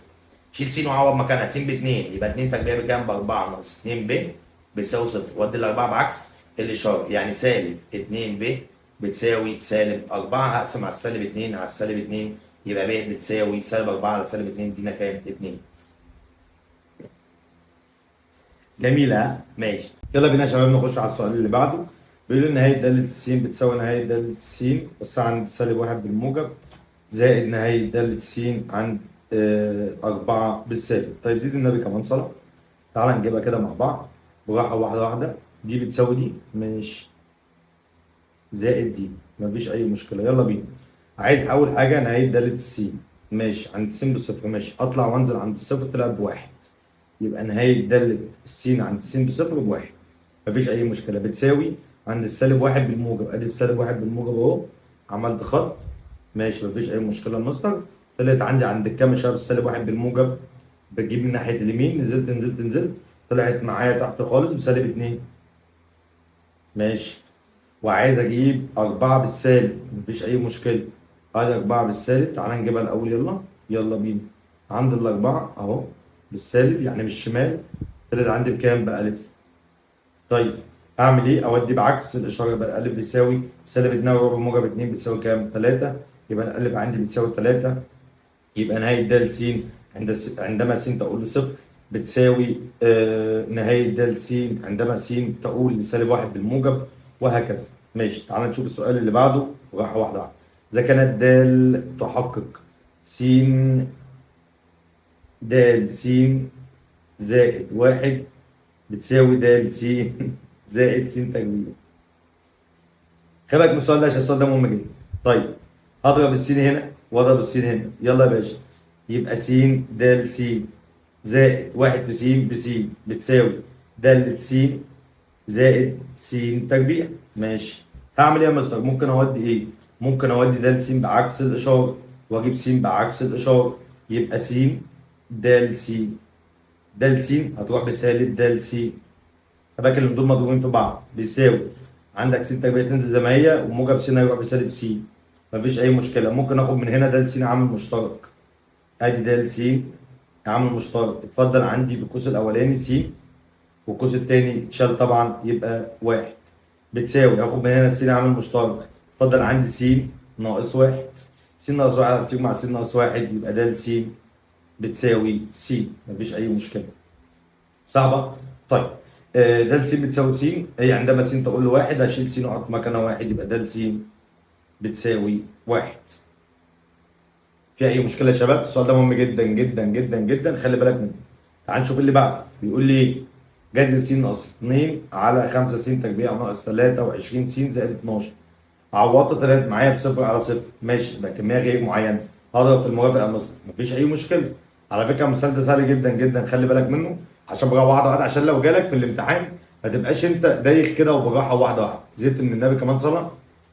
يلا بينا يلا بينا. بيقول لي هضرب في المرافق، ماشي يا مستر، ادي جذر س ناقص 2 على، والله العظيم والله العظيم والله العظيم سهل جدا، بس الاول افك دي، عايزه كمان حاصل ضربهم 12، ادي 5 س عامل مقص طبعا مضروبه في ايه؟ في س، عايزه كمان حاصل ضربهم في 12 3 في 4 ومجموعهم 23، ماشي ادي 4 في 3، يلا كده 5 س في 4 ب 20 س زائد 3 في س ب 3 س يطلع معايا 23 س، ادي ده قوس وادي ده قوس، ونحط ما بينهم الاشاره اللي في الايه؟ اللي في النص، على افتح قوسين 5 س ناقص 3 والقوس الثاني س ناقص 4. اضرب في المرافق بقى يا مستر، يلا بينا. وانت عملت ايه؟ حللت اللي تحت، بس طبعا اللي تحت غير بسيطه فعملت مقص، ماشي، مضروبه في جذر س، هنا جذر س ايه؟ ناقص 2 يبقى زائد 2، وهنا جذر س زائد 2، يلا يا باشا بسط في بسط ومقام في مقام، ماشي يا مستر.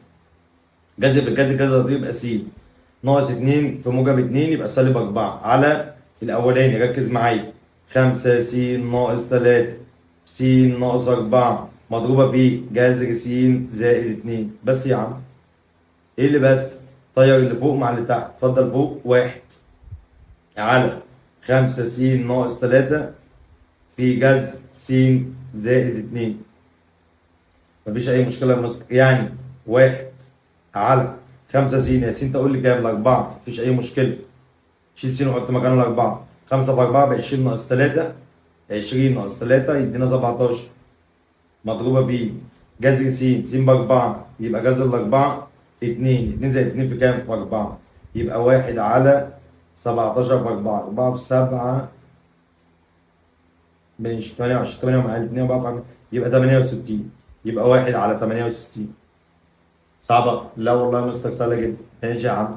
تعال نشوف اللي بعدها، تعالى يلا، ماشي، نعوض عن س بواحد، ادي 1 ناقص 1 على 2 ناقص جذر التربيع الواحد، يعني جذر 4 2 يطلع معايا بصفر على صفر. اضرب في الموافق 1 ناقص س، ما دام عندي جذر اضرب في الموافق على طول، 2 ناقص جذر س تربيع زائد 3 مضروبه في الموافق بقى 2 زائد جذر س تربيع زائد 3 على 2 زائد جذر س تربيع زائد 3. خلي بالك من السؤال ده عشان مهم جدا.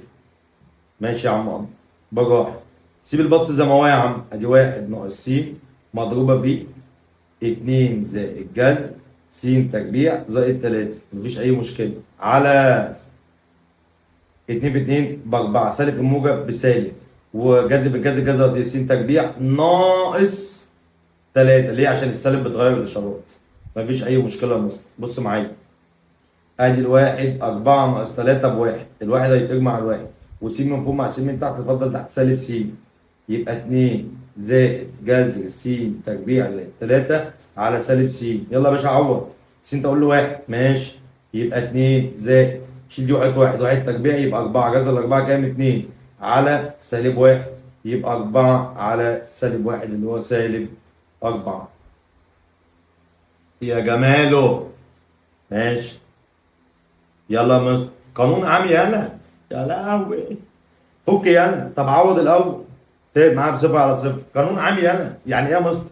ربع دي وربع دي، يلا، يبقى س أس 2 في س تربيع يبقى بس أس 4 ناقص 4 تربيع ب 16 على س ناقص 2، قانون 4 يالا. طيب ال 16 دي ممكن نقول عليها ايه؟ س أس 4 ناقص 2 أس 4 على س ناقص 2، مفيش أي مشكلة، يلا يا باشا نزل القص 4 واضرب في الاساس قص ناقص 1. ماشي يبقى 4 في 2 اس 3. 2 اس 3 في 8 يبقى 4 في كام؟ في 8. والله سهله جدا.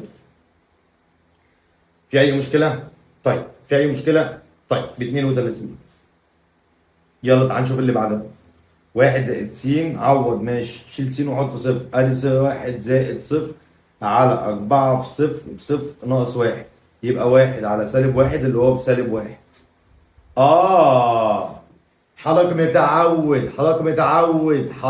متعود ان اي سؤال بيطلع لي بيطلع بصفر على صفر. لا يا باشا مش شرط. يلا نشوف اللي بعده. ماشي يا مستر جميل قوي بابا. عايز دالة صفر بالموجب ودالة صفر بالسالب على دالة السين عندما س على نهاية دالة السين عندما س تقول للاثنين. أولا عندما س تقول للاثنين أهي أجيب س بالموجب وس بالسالب. ماشي س بالموجب يبقى دالة الاثنين بالموجب ودالة الاثنين بالسالب الأول عشان أجيب النهاية اللي تحت دي الأول. الاثنين بالموجب عند الثلاثة الاثنين بالسالب عند الثلاثة يبقى 3 يبقى 3 يبقى النهاية بتاعتها بتاع السين عند س تقول للاثنين بيساوي كام؟ 3. أدي المقام كده ب3.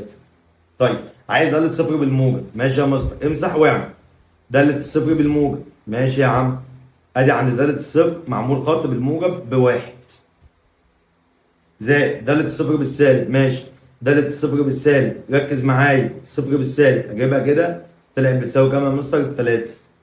يبقى 1 زائد 3 4 على 3. وصلت؟ ماشي. لازما تقول غلط. مفيش عندي الا 3 على 4. ايه يا عم ايه المشكلة يعني؟ 4 على 3 اللي هي 1 وتلت. يعني ما اقولش انا حمار واختار 3 على 4. لا طبعا. ماشي يا مستر. هنشوف اللي بعده. نهاية جذر س ناقص 1 على س تقول لي 16. ماشي يا عم ادي جذر 16 ناقص 1 على 16 ناقص 16. جذر 16 ب 4 ناقص 1 على صفر يبقى ب3 على صفر يبقى غير معرف. اي عدد على صفر يبقى ليس له وجود. مفيش اي مشكله. محدش يقول لي بصفر امسك فيه. ماشي نهايه دي. ماشي يا مستر عوض. يلا عوض يا عم ب 2 باي. حاضر يا مستر. انت بتزعق ليه؟ بتزعق ليه؟ يبقى 2 مضروبه في باي على الاثنين شيل س وحط مكانها دي ناقص جتا باي على الاثنين. مفيش اي مشكله يا مستر. الاثنين هتروح مع الاثنين اتفضل عندي ايه؟ باي. يبقى الاجابه عندي بايه؟ بباي. في اي مشكله يا شباب؟ لان جتا س بتساوي كام؟ 1. في اي مشكله؟ طيب تعالى نحل دي يا مستر. يلا ماشي نعوض الاول. ادي 0 زائد 4 2 ناقص 2 على 0 تربيع بصفر زائد صفر يدينا 0 على 0. ماشي هعمل ايه دي يا مستر؟ اضرب في المرافق. مفيش اي مشكله. دي جذر س زائد 4 ناقص 2 على خد لي س عامل مشترك. اتفضل عندك ايه؟ س زائد 1. ماشي اضرب في المرافق. يلا يا عم قمر. جذر س زائد 4 زائد 2 على جذر س زائد 4 زائد 2 عسل. ماشي البسط في البسط جذر في الجذر يبقى س زائد 4 وسالب 2 في موجب 2. ايه ده يا عم؟ بسالب 4. ماشي اولاني كده. ماشي كمل بس. على س مضروبة في س زائد 1 وجذر س زائد 4 زائد 2. يا مستر ركز يلا. الأربعة هتيجي مع الأربعة والسين هتروح مع السين. بسط في دي يبقى اتفضل في 1 على س زائد 1 في جذر س زائد 4 زائد 2. عوض شيل س وحط مكانها يلا الصفر. يبقى 1 على 0 زائد 1 بواحد في عندك صفر جذر الأربعة 2. 2 و2 كام؟ 4 ب4 يبقى 1 على الأربعة. اقسم بالله اقسم بالله جنب. حاضر عوض يلا يا مستر. حاضر يا عم. 3 في 1 تربيع ب3 زائد 1 ناقص 4 على 1 ناقص 1 تطلع معايا بصفر على صفر. ماشي يا مستر. حلل فوق. ما دام غير بسيط اعمل مقص. عايز رقمين حاصل ضربهم كام؟ ادي 3 س في س حاصل 4 حاصل طرحهم 1. نقول مثلا كام يا مستر؟ 4 في 1. ماشي ادي 4 في 1. نقول 4 في س ب4 س ناقص 3 س في 1 ب3 س. فعلا يطلعوا بواحد. ماشي الاشاره اللي في النص هتنزل معاك كبير. والتانية عكسه. زيد النبي كمان صلى. هنقول تاني. بص معايا يا باشا، انا عندي في الثلاثه داله غير بسيطه، الثلاثه داله غير بسيطه، الثلاثه داله غير بسيطه، بقى لي ساعه عمال اقول اهو الثلاثه داله غير بسيطه ماشي. بعمل مقص زي ما انت شايف المقص كده بالراحه واحده واحده. زدت ان النبي كمان صلاه. طيب بعد ما اعمل مقص يا مستر اعمل ايه؟ هعمل نفس الناتج اللي انا بقول عليه ده بالظبط، نفس اللي انا بقول عليه بالظبط، مفيش اي مشكله يا مستر. عملت اللي انت بتقول عليه. سهله سهله يا مستر، مفيش اي مشكله. طيب عملت ايه؟ اشاره نص تنزل مع الكبير والتانية عكس. ماشي يا مستر. يلا بينا يلا بينا. وتحت حلل برضه. يبقى القوس الاولاني 3 س زائد 4، القوس التاني س ناقص 1 على، افتح قوسين قد بعض، ادي س ناقص 1 وس زائد 1. بحلل يا عم فرق ما بين مربعين. طير ده مع ده يتفضل 3 س زائد 4 على س زائد 1. عوض. يبقى 3 في 1 زائد 4 على 1 زائد 1. 3 في 1 ب 3 زائد 4 7 على 1 زائد 1 2، يبقى 7 على الاثنين. في أي مشكلة؟ طيب. كده نكون خلصنا مع بعض التفاضل. إن شاء الله نخش على حساب المثلثات. يلا بينا. قاعدة الجيب مبدئيا ماشي. بالراحة كده نفتكر سريعا. أنا كنت بقول إن أ ب ده اللي هو عبارة عن ج شرط. ها؟ وهنا ب ج أ شرط وأ ج ب شرط. فاكر القاعدة؟ أ شرط على ج أ تساوي ب شرط على ج ب تساوي ج شرط على ج ج بتساوي، ممكن أجمعهم كلهم مع بعض على مجموع الزوايا اللي هو محيط على مجموع الزوايا، وبساويهم كمان بالاتنين إيه؟ نق. خلي بالك منها بالراحة واحدة واحدة. طيب. بالراحة. لو عندي زاويتين وضلع أو زاويتين ومحيط أو زاويتين ونق أو حالة رابعة الحالة المبهمة، ماشي يا مستر مفيش أي مشكلة. عندي شوية قوانين فيها كتير قوي. طيب بالراحة واحدة واحدة. كل قوانين مساحة المثلث ركز معايا فيها بالله عليك عشان سهلة جدا وبسيطة. مساحة المثلث بتساوي نص حاصل ضرب أيض العين في جيب الزاوية المحصورة ما بينهم، فجاي الزاوية المحصورة ما بينهم مفيش أي مشكلة. وعندي ليها قوانين تانية كتير خدناها في أولى إعدادي. طيب زيد النبي كمان صلاة وبالراحة واحدة واحدة. يا مستر بالراحة بالراحة. عايز تقول ايه بقى؟ يلا بينا نبدأ مع بعض. الحل بيقول لي في المثلث أ ب ج يكون أ شرطة علاقتها أ زائد ب شرطة علاقتها ب زائد ج شرطة علاقتها ج بتساوي ايه؟ ايه ده يا مستر؟ أ شرطة في قطع أ. هي ايه قطع أ دي؟ طيب بالراحة. هي قطع أ بتساوي ايه؟ 1 على ج أ. صح كده؟ يعني لو عملت وسطين في طرفين كنت بقول ايه؟ ان أ شرطة على ج أ بتساوي 2 ناقص. صح كده؟ طيب شلت الجا أ وحطيت مكانها 1 على جا أ، يبقى أ شرط في قطع أ هيساوي 2 ايه؟ ناقص. في أي مشكلة؟ لا. يعني أ شرطة في قطع أ زائد ب شرط في قطع ب زائد ج شرط في قطع ج. فهمت. بتساوي ايه بقى؟ أ شرطة في قطع أ ب 2 ناقص زائد ب شرطة في قطع ب 2 نق برضه زائد ج شرطة في قطع ج ب 2 نق برضه، يبقى كله كام نق؟ 6 نق. اقسم بالله اقسم بالله اقسم بالله احنا ما جايين نهزر، احنا جايين نقول اسئله مهمه جدا جدا جدا جدا. في اي مشكله؟ طيب يلا بينا يا حبايبي نخش على السؤال اللي بعده. بيقول لي هات لي مساحه الجزء المظلل. الجزء المظلل ده اللي هو الاحمر. طيب هي دي دايره، ممكن اقول ان مساحه الجزء المظلل مساحه الجزء المظلل بتساوي مساحه الدايره كلها ناقص مساحة المثلث. فعلا لو مشيت القانون ده هيجيب لي مساحة الجزء المظلل. طيب زيد النبي كمان صلاة وجعة واحدة. أنا عندي هنا ب ج بتساوي 6 سم اللي هي أ شرط. صح كده؟ وعندي قياس زاوية ب كمان بتساوي 180 ناقص مجموع الزاويتين هتساوي 70 درجة. طيب مبدئيا هجيب مساحة المثلث. ماشي يا مستر. مساحة المثلث بتساوي نص حاصل ضرب أيض العين. بالراحة. يعني ممكن أقول إيه؟ أ شرط على ج أ. يعني أقول أ شرط على ج أ بتساوي، ركز معايا بقى بوس إيدك، 2 نق. صح كده؟ طيب أ شرطة بكام؟ ب 6 على ج أ بكام؟ ج 40 هتطلع بتساوي كام؟ تعال نشوف هتطلع بتساوي كام الأول. 6 على ج 40 اللي هي هتساوي معايا 2 نق.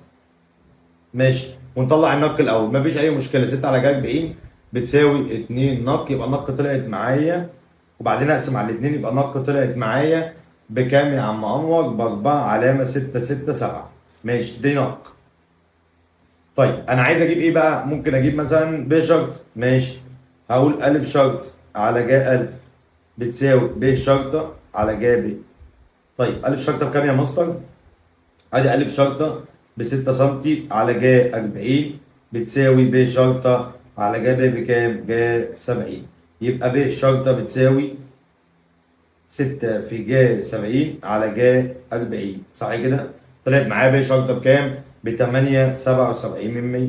ادي ب شرطه. طيب بجاحة انا عايز اجيب الاول مساحه الدايره. مساحه الدايره ادي مساحه الدائره بتساوي 2 باي نق تربيع. ادي باي نق تربيع ونق 4 علامه 667. ماشي يا مستر. تربيع طلعت معايا بكام؟ تعال نشوف الناتج بتاعها بسرعه كده. مساحه الدايره طلعت معايا ادي دي تربيع، ماشي. سيبها دلوقتي على جنب. وعايزين نجيب مساحه المثلث. مساحه المثلث بتساوي، خلي بالك، نص ألف شرط في ب شرطة في جا ج. يعني ألف شرطة بكام؟ 6 في ب شرطة بكام؟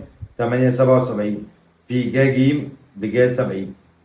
في أي مشكلة؟ طلعت معايا بكام؟ هنطرح الاتنين دول من بعض. يعني أقول له مثلا مساحة الجزء المظلل بيساوي مساحة الدايرة اللي هي 4 علامة 667 كل تربيع باي، طبعا منصوب ناقص الرقم ده كله يطلع معايا 6 في 8.77 في جا 70. طلع معايا كام تقريبا كده؟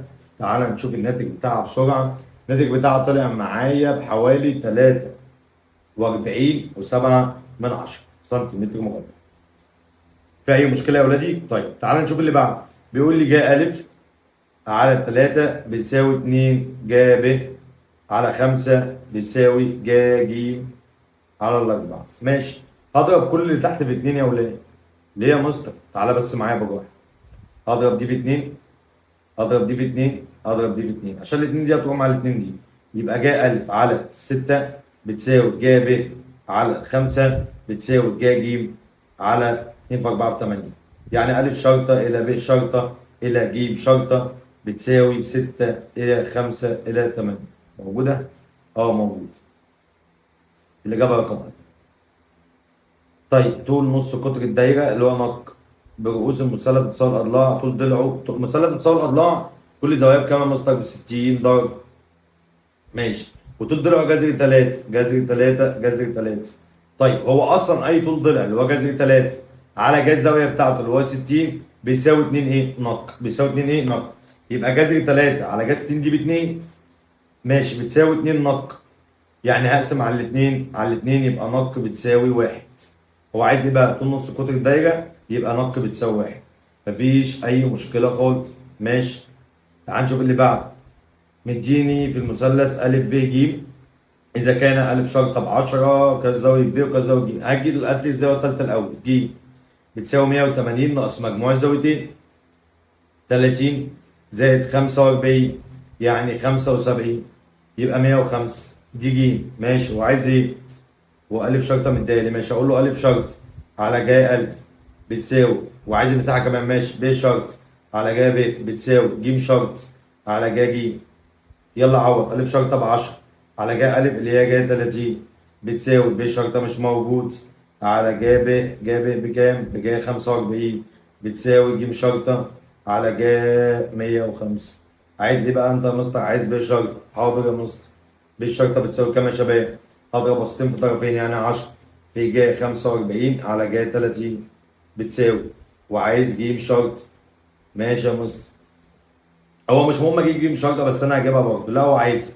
ماشي. اضرب وسطين في طرفين يبقى 10 في جاي 105 على جاي 30.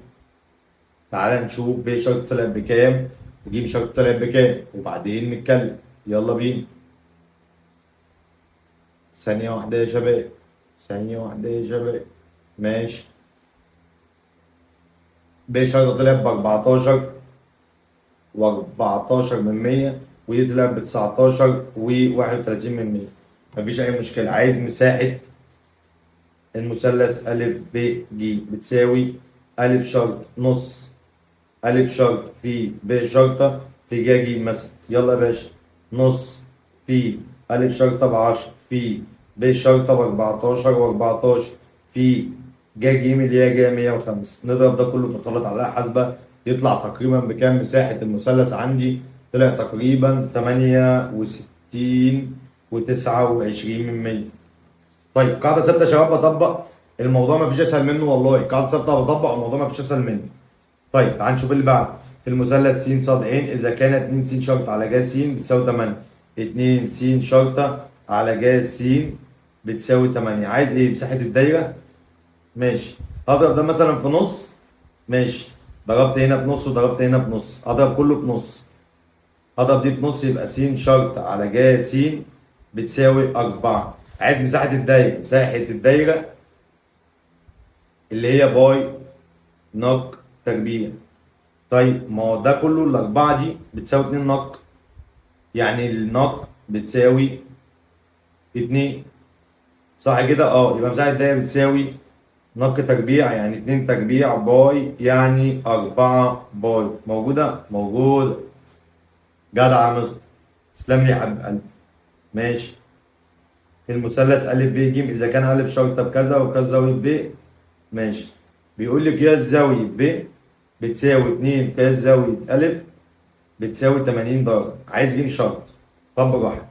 يبقى هنا قياس زاوية ب بتساوي 80، يبقى قياس زاوية ب بتساوي 80 و2 قياس زاوية أ بتساوي 80، يعني أقسم على الاتنين يبقى قياس زاوية أ بتساوي كام يا شباب؟ 40. ماشي يا مستر. عايز قياس زاوية ايه؟ أ وب ج.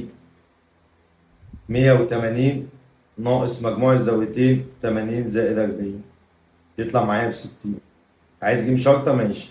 هي ج شرطة بتساوي ايه؟ اعمل أي حاجة يا عم. ماشي. ج شرطة بتساوي ايه؟ عندي أ شرطة أهو. يبقى أ شرط على ج أ بتساوي ج شرطة على ج ج. عوض أ شرطة ب6 على ج أ، قلنا زاوية أ جنب 40 بتساوي ج شرطة على ج ج. ج لسه مطلعينها بج 60، يبقى ج شرط بتساوي 6 في ج 60 على ج 40. عايز ناتج؟ لا هو عايزها كده 6 في ج 60 على ج 40 اهي. الإجابة رقم د. مفيش أي مشكلة. أ ب ج في ج شرطة ب 19 وقياس زاوية أ ب 112 وقياس زاوية ب 33. اوجد كل من ب شرطة وطول نص قطر الدايرة خارج المثلث. نقي يعني. ماشي. تعال نجيب الزاوية التالتة. قياس زاوية ج بتساوي 180 ناقص مجموع الزاويتين اللي هو 112 زائد 33. والله السؤال ده موجود بالأرقام. يعني هنا دي 3 115 و30 دي 145. من 180 يبقى 35، يبقى قياس زاوية ج 35.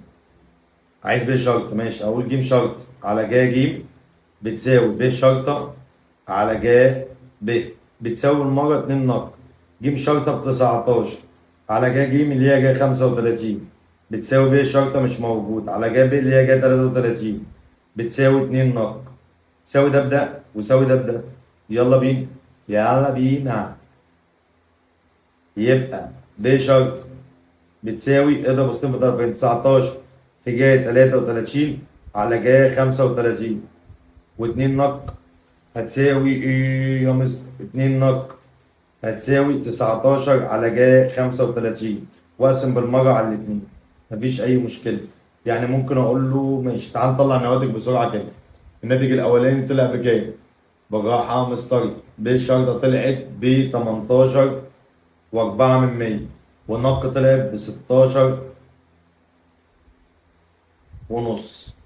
في أي مشكلة؟ طيب. صعبة نق وقسمت على الاتنين كمان. مفيش أي مشكلة يا مستر. تعال نشوف اللي بعده. طيب كده نكون خلصنا كل جزء بتاع الأدبي. رجالة الأدبي إن شاء الله أشوفكم على خير. عايز كل الناس تركز في المراجعة، سهلة وبسيطة وما خدناش وقت، اللي اختصرنا القوانين بسرعة عشان الناس بس اللي معانا عارفة الكلام دوت. أتمنى لكم التوفيق إن شاء الله. وال 15 درجة الناس بتوع العلمي استنوني بالظبط، هنرجع لكم تاني في جزء بسيط كام سؤال بسيط ونكمل مع بعض. طلابنا حبايبنا باشمهندسين المستقبل واطباء المستقبل، رجاله العلمي عامل لكم حوالي 10 15 سؤال كده سهلين جدا. يلا بينا نقولهم مع بعض. السؤال الاول بيقول لي ايه؟ يختار الاجابه الصحيحه اذا كان د س بيساوي جذر 25 ناقص س تربيع فاوجد مجال الد. طيب زيد النبي كمان صلاه. داله تربيعيه تحت الجذر. داله تربيعيه تحت الجذر طيب احنا قلنا الداله التربيعيه بتاعت الجذر لو في البسط، لو في الايه؟ في البسط. اه يا مستر لو في البسط كنا بنقول ايه يا شباب؟ بالراحه واحده واحده عشان الموضوع سهل وبسيط ومش محتاج اي عقد خالص. طيب تعالى الاول نعملها يا مستر. ماشي نعملها عادي، نفتح قوسين قد بعض، ادي س وادي س، كل ده اكبر من او يساوي صفر طبعا. 5 و5 واحده سالب واحده موجب، زدت من النبي صلاه. نرسم خط الاعداد، سالب 5 وادي 5. مثل عكس الاشاره دي سالب، ده كله سالب وده كله سالب وده ايه؟ موجب. مفيش اي مشكله يا مستر يا جميل. يبقى عندي اشاره س تربيع لما بتكون سالب، وفي البسط بنعمل ايه وفي المقام بنعمل ايه؟ طبعا هنقول المدى بتاعي من سالب 5 لحد الخمسة ونقفل الفتره. راجع القوانين يا بطل. في اي مشكله صعبه؟ طيب تعال نشوف اللي بعده. بيقول لي ده س بتساوي جذر س زائد 1 وج س بتساوي س تربيع. ج تركيب د وعوض في واحد. ركز معايا عشان السؤال ده مهم جدا. هاخد الواحد اعوض بيه في الدال، والناتج اللي هيطلع اخده اعوض بيه في الايه؟ في الجوه. صح كده؟ ماشي. هو بيقول لي اقدر اجيب د، هاخد الواحد اعوض بيه في الدال، يعني دالة الواحد بتساوي جذر س زائد واحد، اللي هي ش س نقط واحد جذر واحد زائد واحد. مفيش اي مشكله يا مستر. خدت الواحد عوضت بيه في الدال اللي هو جذر كام؟ 2.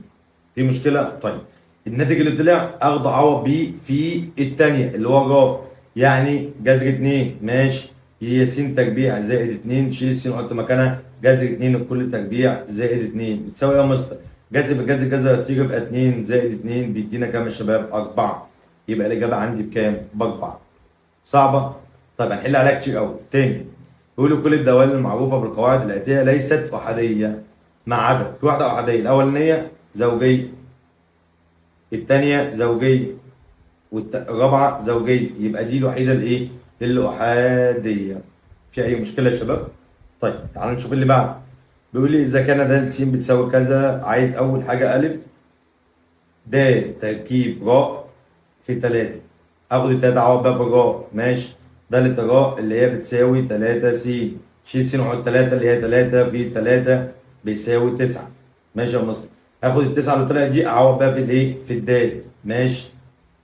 يبقى بتساوي 9 تربيع اللي هي س تربيع زائد الست اللي هي 9 تربيع زائد الست، يعني 81 زائد الستة 87. طلعت معايا ب 87 كده في ابسط صوره.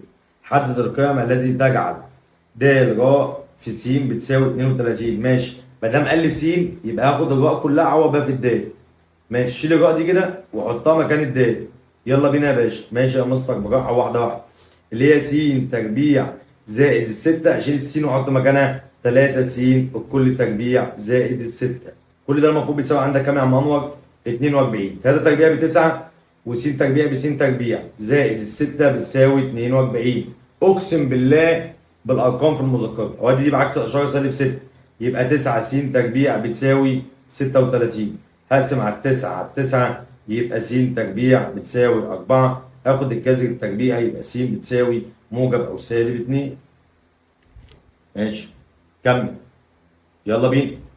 اذا كانت د س بتساوي سالب د س يبقى الداله فرديه. يبقى د س سالب س بتساوي سالب د س يبقى فرديه. ولو د سالب س بتساوي دالة س يبقى زوجية. ولو دالة الألف بتساوي الب يبقى أحادية. ماشي. إذا كانت الله جميل أوي.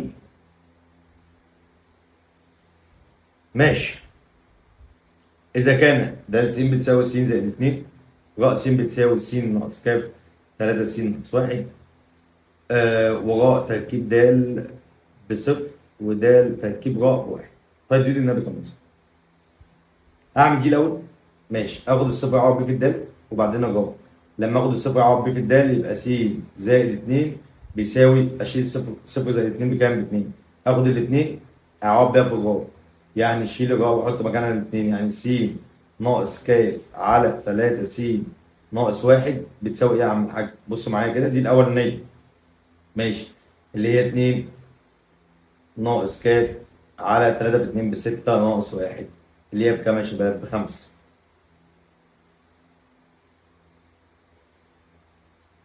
يعني شلت س حطيت لي 2، شلت س حطيت لي 2. ماشي، دي الطرف الاولاني، الطرف اليمين. الطرف الشمال تعالى نعمله مع بعض ونساويهم بعض. يبقى كده 2 ناقص ك على 5 بيساوي، تعالى نجيب ده الاول. ماشي، هنقول واحد اعوض بيه في جا، يعني س زائد 2 هتساوي، شيل دي وحط 1 3. اخد التلاتة اعوض بيها في الايه؟ لا استنى عشان دي مهمة جدا. هو بيقول لي الواحد هنا اعوض بيه في جا، انا عوضت في الدال، معلش اعتذر. شيل دي خالص، عوض بيها في الايه؟ في الدال، في جا قصدي. ماشي، الواحد عوض بيه في جا، يعني 1 ناقص ك على 3 في 1 ناقص 1، يعني 1 ناقص ك على 3 في 1 ب 3 ناقص 1 2. دي كده صح؟ وبعدين ناخد دي اعوض بيها في الدال. شيل س وحط مكانها دي كلها، حاضر. ادي س زائد 2، شيلها وحط مكانها دي كلها، يعني 1 ناقص ك على الاتنين زائد الاتنين. الله، جميلة قوي. ركز معايا بقى عشان دي جميلة قوي قوي قوي قوي قوي. اهي يا عم، يبقى 1 ناقص الكاف على الاتنين زائد الاتنين. طيب بالراحة يا مستر، واحدة واحدة، واعمل ايه في دي عشان خاطر الامور ما تبقاش داخلة في ايه؟ في بعضها. طيب زدت من النبي كمان صلاة عليه افضل الصلاة والسلام. ظبط لي دي الاول يا مستر بالراحة. ادي 1، ماشي، لازم انا اوحد المقام. ماشي، 2 في 1 ب2، 1 في 1 ب1 ناقص ك، و2 في 2 ب4. في اي مشكلة؟ ماشي، هنقسم. نقسم سهل قوي، ما تخافش. على 2 فيها الواحد، على الاتنين فيها الاتنين. ماشي، طب ظبطها الاول، سيبها زي ما هي كده يا مستر عشان نعرف ناخد بسط المقام. يبقى 2 ناقص ك على 5 بتساوي 1 زائد 4 5، يبقى 5 ناقص الكاف على الاتنين. اعمل وسطين في طرفين، اضرب ده في ده واضرب ده في ده. يلا بينا يا باشا، يلا بينا يا مستر. يبقى 5 مضروبة في 5 ناقص كاف بتساوي 2 مضروبة في 2 ناقص كاف. 5 في 5 25، 5 في كاف سالب 5 كاف بتساوي 2 في 2 ب4 ناقص 2 في كاف 2 ايه كاف. خلي كاف مع كاف وخلي رقم مع رقم. ماشي يا باشا، بالراحة، خلي بالك من الحتة دي. يلا ودي دي مع دي وهدي مع دي. يلا يا مستر، يلا نعملها فين؟ نعملها هنا اهو. يلا، يبقى سالب 5 كاف، وهنا سالب 2 كاف، يبقى موجب 2 كاف بتساوي الأربعة زي ما هي ناقص 25. ماشي، يبقى سالب 3 كاف بتساوي 4 ناقص 25 سالب 21. هقسم على سالب 3 على سالب 3، يبقى الكاف عندي بتساوي سالب على سالب الموجب 21 على 3 7. أقسم بالله روعة، أقسم بالله روعة روعة. في أي مشكلة؟ صعبة؟ صعبة؟ يلا بينا يا شباب نخش على السؤال اللي بعده. يقول لي إذا كان د س بتساوي س تربيع ناقص 3 ورا س بتساوي جذر س ناقص 2، عايز د تركيب رأى في س. اشيل رأى واحطها في د. ماشي يا عم أنور، يلا بينا. هقول إيه وبعدين أعوض ب3، مفيش أي مشكلة. د تركيب رأى في س، مفيش أي مشكلة. هاخد دي أعوض بقى في دي على طول. يبقى س تربيع ناقص 3، أشيل س وأحط مكانها جذر س ناقص 2 كل تربيع ناقص 3. ماشي، يلا بسط الجذر في الجذر، الجذر تربيع طبعا هيطير، يبقى س ناقص 2 ناقص 3 اللي هي س ناقص 5. ده التركيب صح؟ ثم عوض د تركيب ر، عوض ب3. ما هو ده اصلا د تركيب ر، صح كده؟ عوض ب3، يبقى 3 ناقص 5 يدينا سالب 2. إذا كان د س بتساوي جذر س زائد 5 وراء س بتساوي س تربيع، عايز أشيل الاتنين أعوض بقى في ر، يعني ر يعني س تربيع هتبقى بتساوي 2 تربيع اللي هي ب4، والأربعة أعوض بقى هنا كده. ماشي، جذر س زائد 5 يعني شيل س وحط الأربعة، يعني جذر 4 زائد 5 هيساوي جذر 9 اللي هي بكام يا عم أنور؟ ب3. مفيش مشكلة. تعال نشوف الأخيرة. الدالة الأحادية من بين الدوال الآتية: مقياس زوجية، تربيعية زوجية، ودي تكعيبية، ودي برضو زوجية، يبقى ب اللي هي س تكعيب أحادية. اثبت أن الدالة دي ليست أحادية. ماشي، ليست أحادية، أعوض أجيب دالة الألف اللي هو ألف تربيع زائد ألف، وأجيب دالة الب اللي هو ب تربيع زائد الب، نساويهم ببعض. هقول ألف تربيع زائد الألف بيساوي ب تربيع زائد الب، وادي كل ده بعكس الإشارة، يبقى ألف تربيع زائد الب تربيع ناقص بقى. ماشي، زائد الألف ناقص الب، وديت كل ده بعكس الإشارة، كل ده بيساوي إيه؟ صفر. طيب بص كده دي معايا ألف تربيع وب تربيع اللي هحلل، فاكرها؟ ماشي. أفتح قوسين ألف وب، ألف وب، واحد سالب واحد موجب زائد ألف ناقص ب. ماشي. ممكن أعمل إيه يا مستر؟ آخد الألف ناقص ب عامل مشترك، يبقى الألف ناقص ب، كل ده من مذكرة بالأرقام. هيتفضل هنا ايه يا مستر؟ هيتفضل هنا خدت الف ناقص ب عامل مشترك، ماشي. هيتفضل معايا هنا ماشي الف زائد الب، وهيتفضل هنا كام؟ واحد. كل ده بيساوي صفر، ماشي. ساوي ده بالصفر وساوي ده بالصفر، الف ناقص ب بيساوي صفر، يبقى الالف بيساوي الب، ودي بعكس الاشاره. احاديه، اصبر. الف زائد ب زائد واحد بيساوي صفر، ودي بعكس الاشاره، يبقى الالف يساوي سالب ب ناقص واحد، يبقى الالف هنا لها قيمتان، يبقى ليست احاديه. اقسم بالله سؤال مهم جدا. اخر سؤال معايا، عايز دال على را، ماشي. وبعدين عوض، نقسم الأول، أدي س تربيع ناقص 4 دي د على ر جذر س ناقص واحد. الله، أقسمت بالله أقسمت بالله أقسمت بالله السؤال ده مهم جدا جدا فوق ما أي حد يتخيل. ليه بقى؟ لأن أنا بجيب دال، ماشي، مجال الدالة الأولانية اللي فوق بتساوي ح، مجال التانية أقول إيه؟ ركز يا هلا، ركز يا هلا، أبوس إيدك ركز. س ناقص واحد اكبر من او يساوي صفر، تطلع بعكس الاشاره، بس س اكبر من او يساوي الواحد، يبقى من واحد لحد ما لا نهايه. خلي بالك فرق اصفار المقام، س ناقص واحد بيساوي صفر، ودي بعكس الاشاره، بس س بتساوي واحد، يبقى اقول مجال المشترك واحد وما لا نهايه، فرق الواحد. ايه ده؟ حليته قبل كده، يبقى واحد وما لا نهايه، بس الواحد ايه؟ مفتوحه بدل ما اشيل الايه؟ الواحد. باقي اشوفكم على خير ان شاء الله نضمن ال 15.